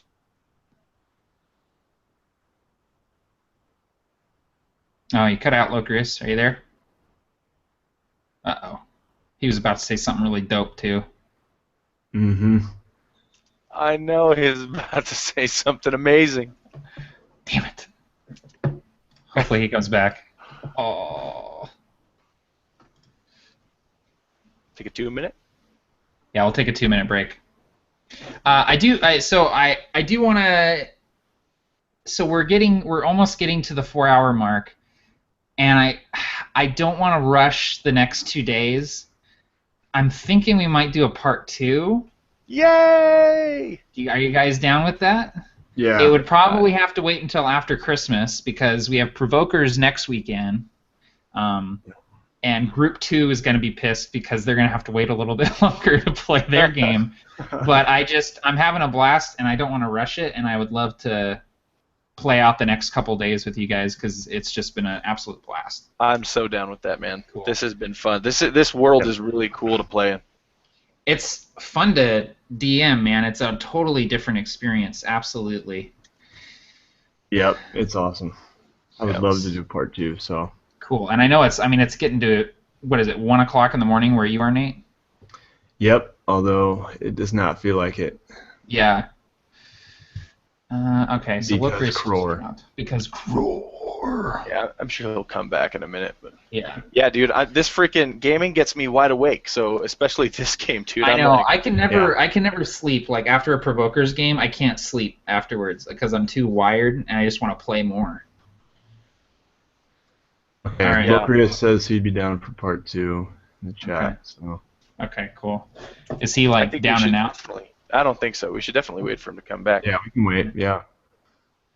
No, my internet crapped out, he says.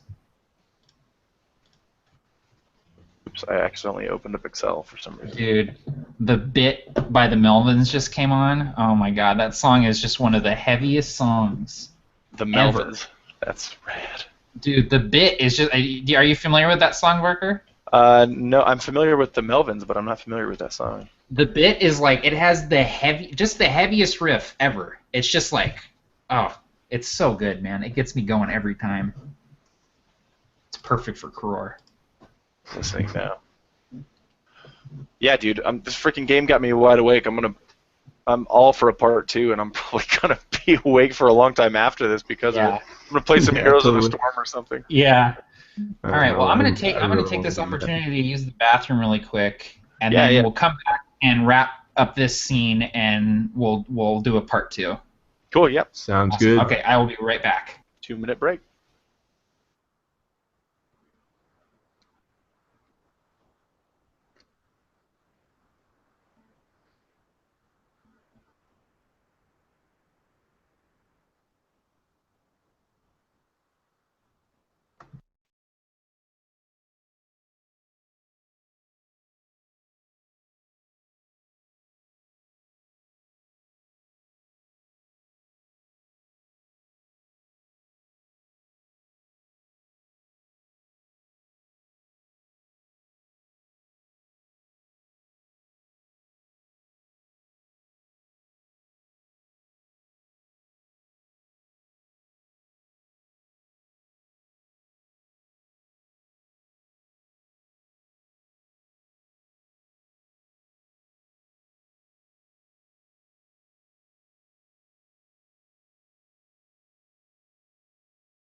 Okay, I'm back. Let's look at the chat.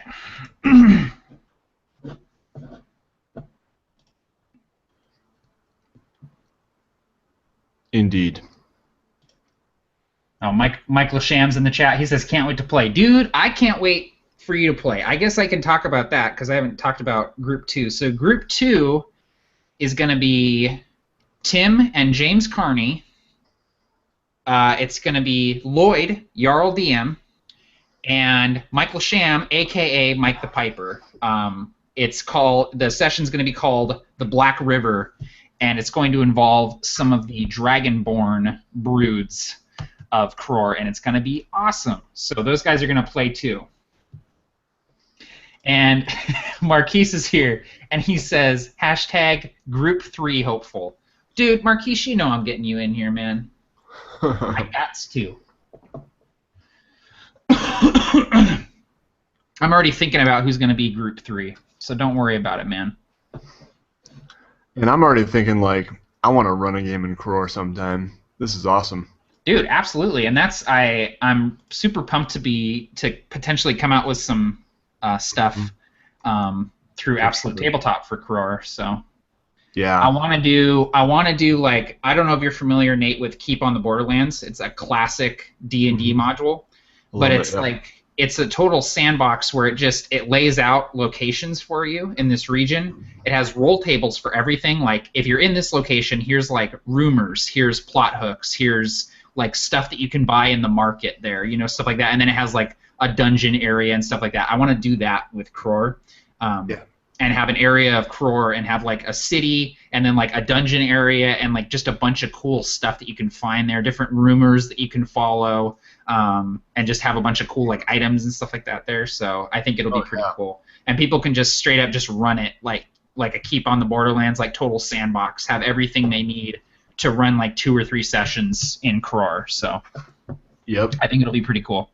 Yeah, I can't wait. That'll be later. Probably mid-2016. Mm-hmm. Cool. Let's see. Scott Hustis says, when are you guys doing a beginner's game? You know what? I would love to run a beginner's game. I've thought about doing that for a long time, organizing a game for people who have never played D&D before and just running them through a really simple session. I think I might do that in 2016 at some point. Maybe organize it through the one-shot group or through my channel or something like that. So. Yeah, I would definitely like to do that too. Yeah. I just think that's a cool thing to do. Nate, I think you would be really good at running because you come from a unique perspective of having, gotten into RPGs fairly recently. So it'd be pretty cool to see a beginner game run by you because you could just be like, what would I want in a beginner game? You know what I mean? Yeah, thanks. Yeah, I think that would be It would be good. I should totally do it. And I get a ton of beginners coming to my channel, so I think I would have lots of people interested. Yeah, absolutely. So, is this the same Melvins that I know? The Seattle band? Yeah, dude. Okay, cool, man. I never heard that song. It's dope. Isn't it just like, you just want to go, like, I don't even know, like, just break something. Yeah. More than Fred Durst wanted to. Yeah. Circa 2002. Yeah. Just like that riff, that wow dun dun dun wow wow wow dun dun dun. It's so good. Mastodon does an awesome cover of the bit, by the way. It's on one of their live albums. It is choice. That's sick. All right, Locrius is trying to get it going back. Cool. I just want to finish this scene because I know Locrius was going to say some dope I know, shit. I'm the same way. We can't stop until he finishes that sentence. Yeah, I know. At least. Also, I just want to say, like, thank you guys for, like, totally just running with this and just going, like just going ham on this setting. Like, you're just, like, dark, violent, like, just going for it. Just savage. I love the descriptions and the stuff that you guys are doing. And it feels like you guys are heroic without being, like, goody two-shoes heroes, you know? And that's, like, the title of the session is Even Hell Has Its Heroes. So it's like, what would heroes be like in just the shittiest place? Like, just, like, it sucks to live here. So, like, what would the heroes be like? Have you ever read The Black Company, Matt? I think you have. Right? I have been meaning to read that book for several years. I am familiar with it, and I know the basic gist of it, that it's kind of like almost like anti-heroes, like kind of like mercenary types. I really want to read it. Yeah, this reminds me so much of it. I've been reading it lately, and that's exactly what I think of when I think this game.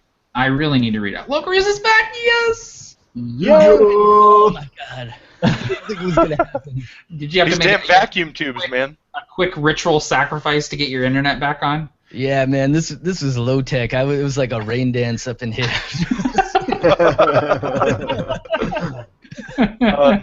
But Locrius, the last thing that I personally heard was Elven blood runs cold.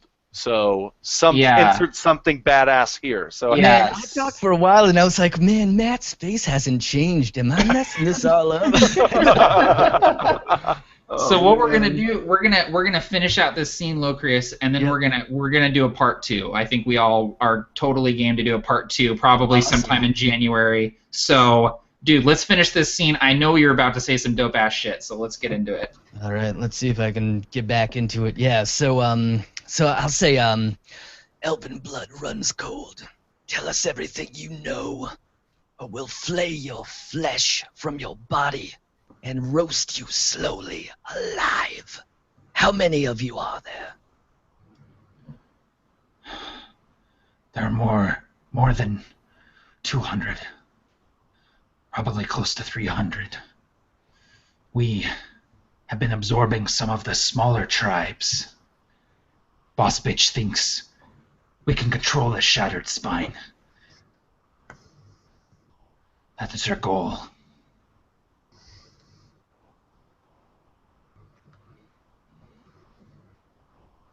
You know, I should let you all do whatever he wants with you.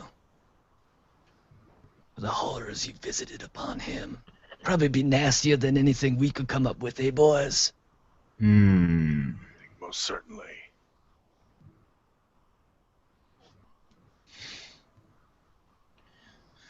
I have told you everything. Just ask your questions or be done with me.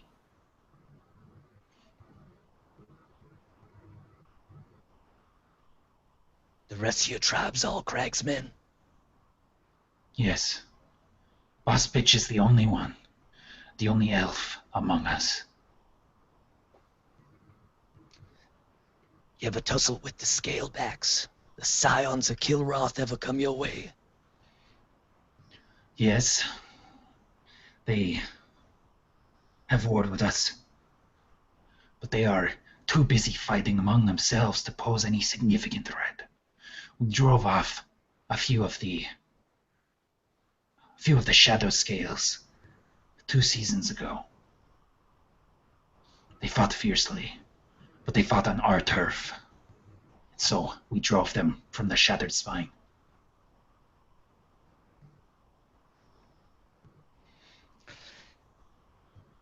Yeah, Malachor tries to play it cool and not show that he's impressed by that. And I think that he'll sort of just sort of claw at his neck a little bit to disguise the fact that he's swallowing hard, and then he turns to his friends, his companions. What else? I have no other questions for him. Gunner holds up his Gladius. Same here. What's your name, Cragman? My name? Shen. We'll make sure. Send your regards to the boss bitch. What? In order to put him out of his misery, we should create a little misery. This is for you, whore. And I take my axe and I swing it high and rotate it around and I come down right on his thigh.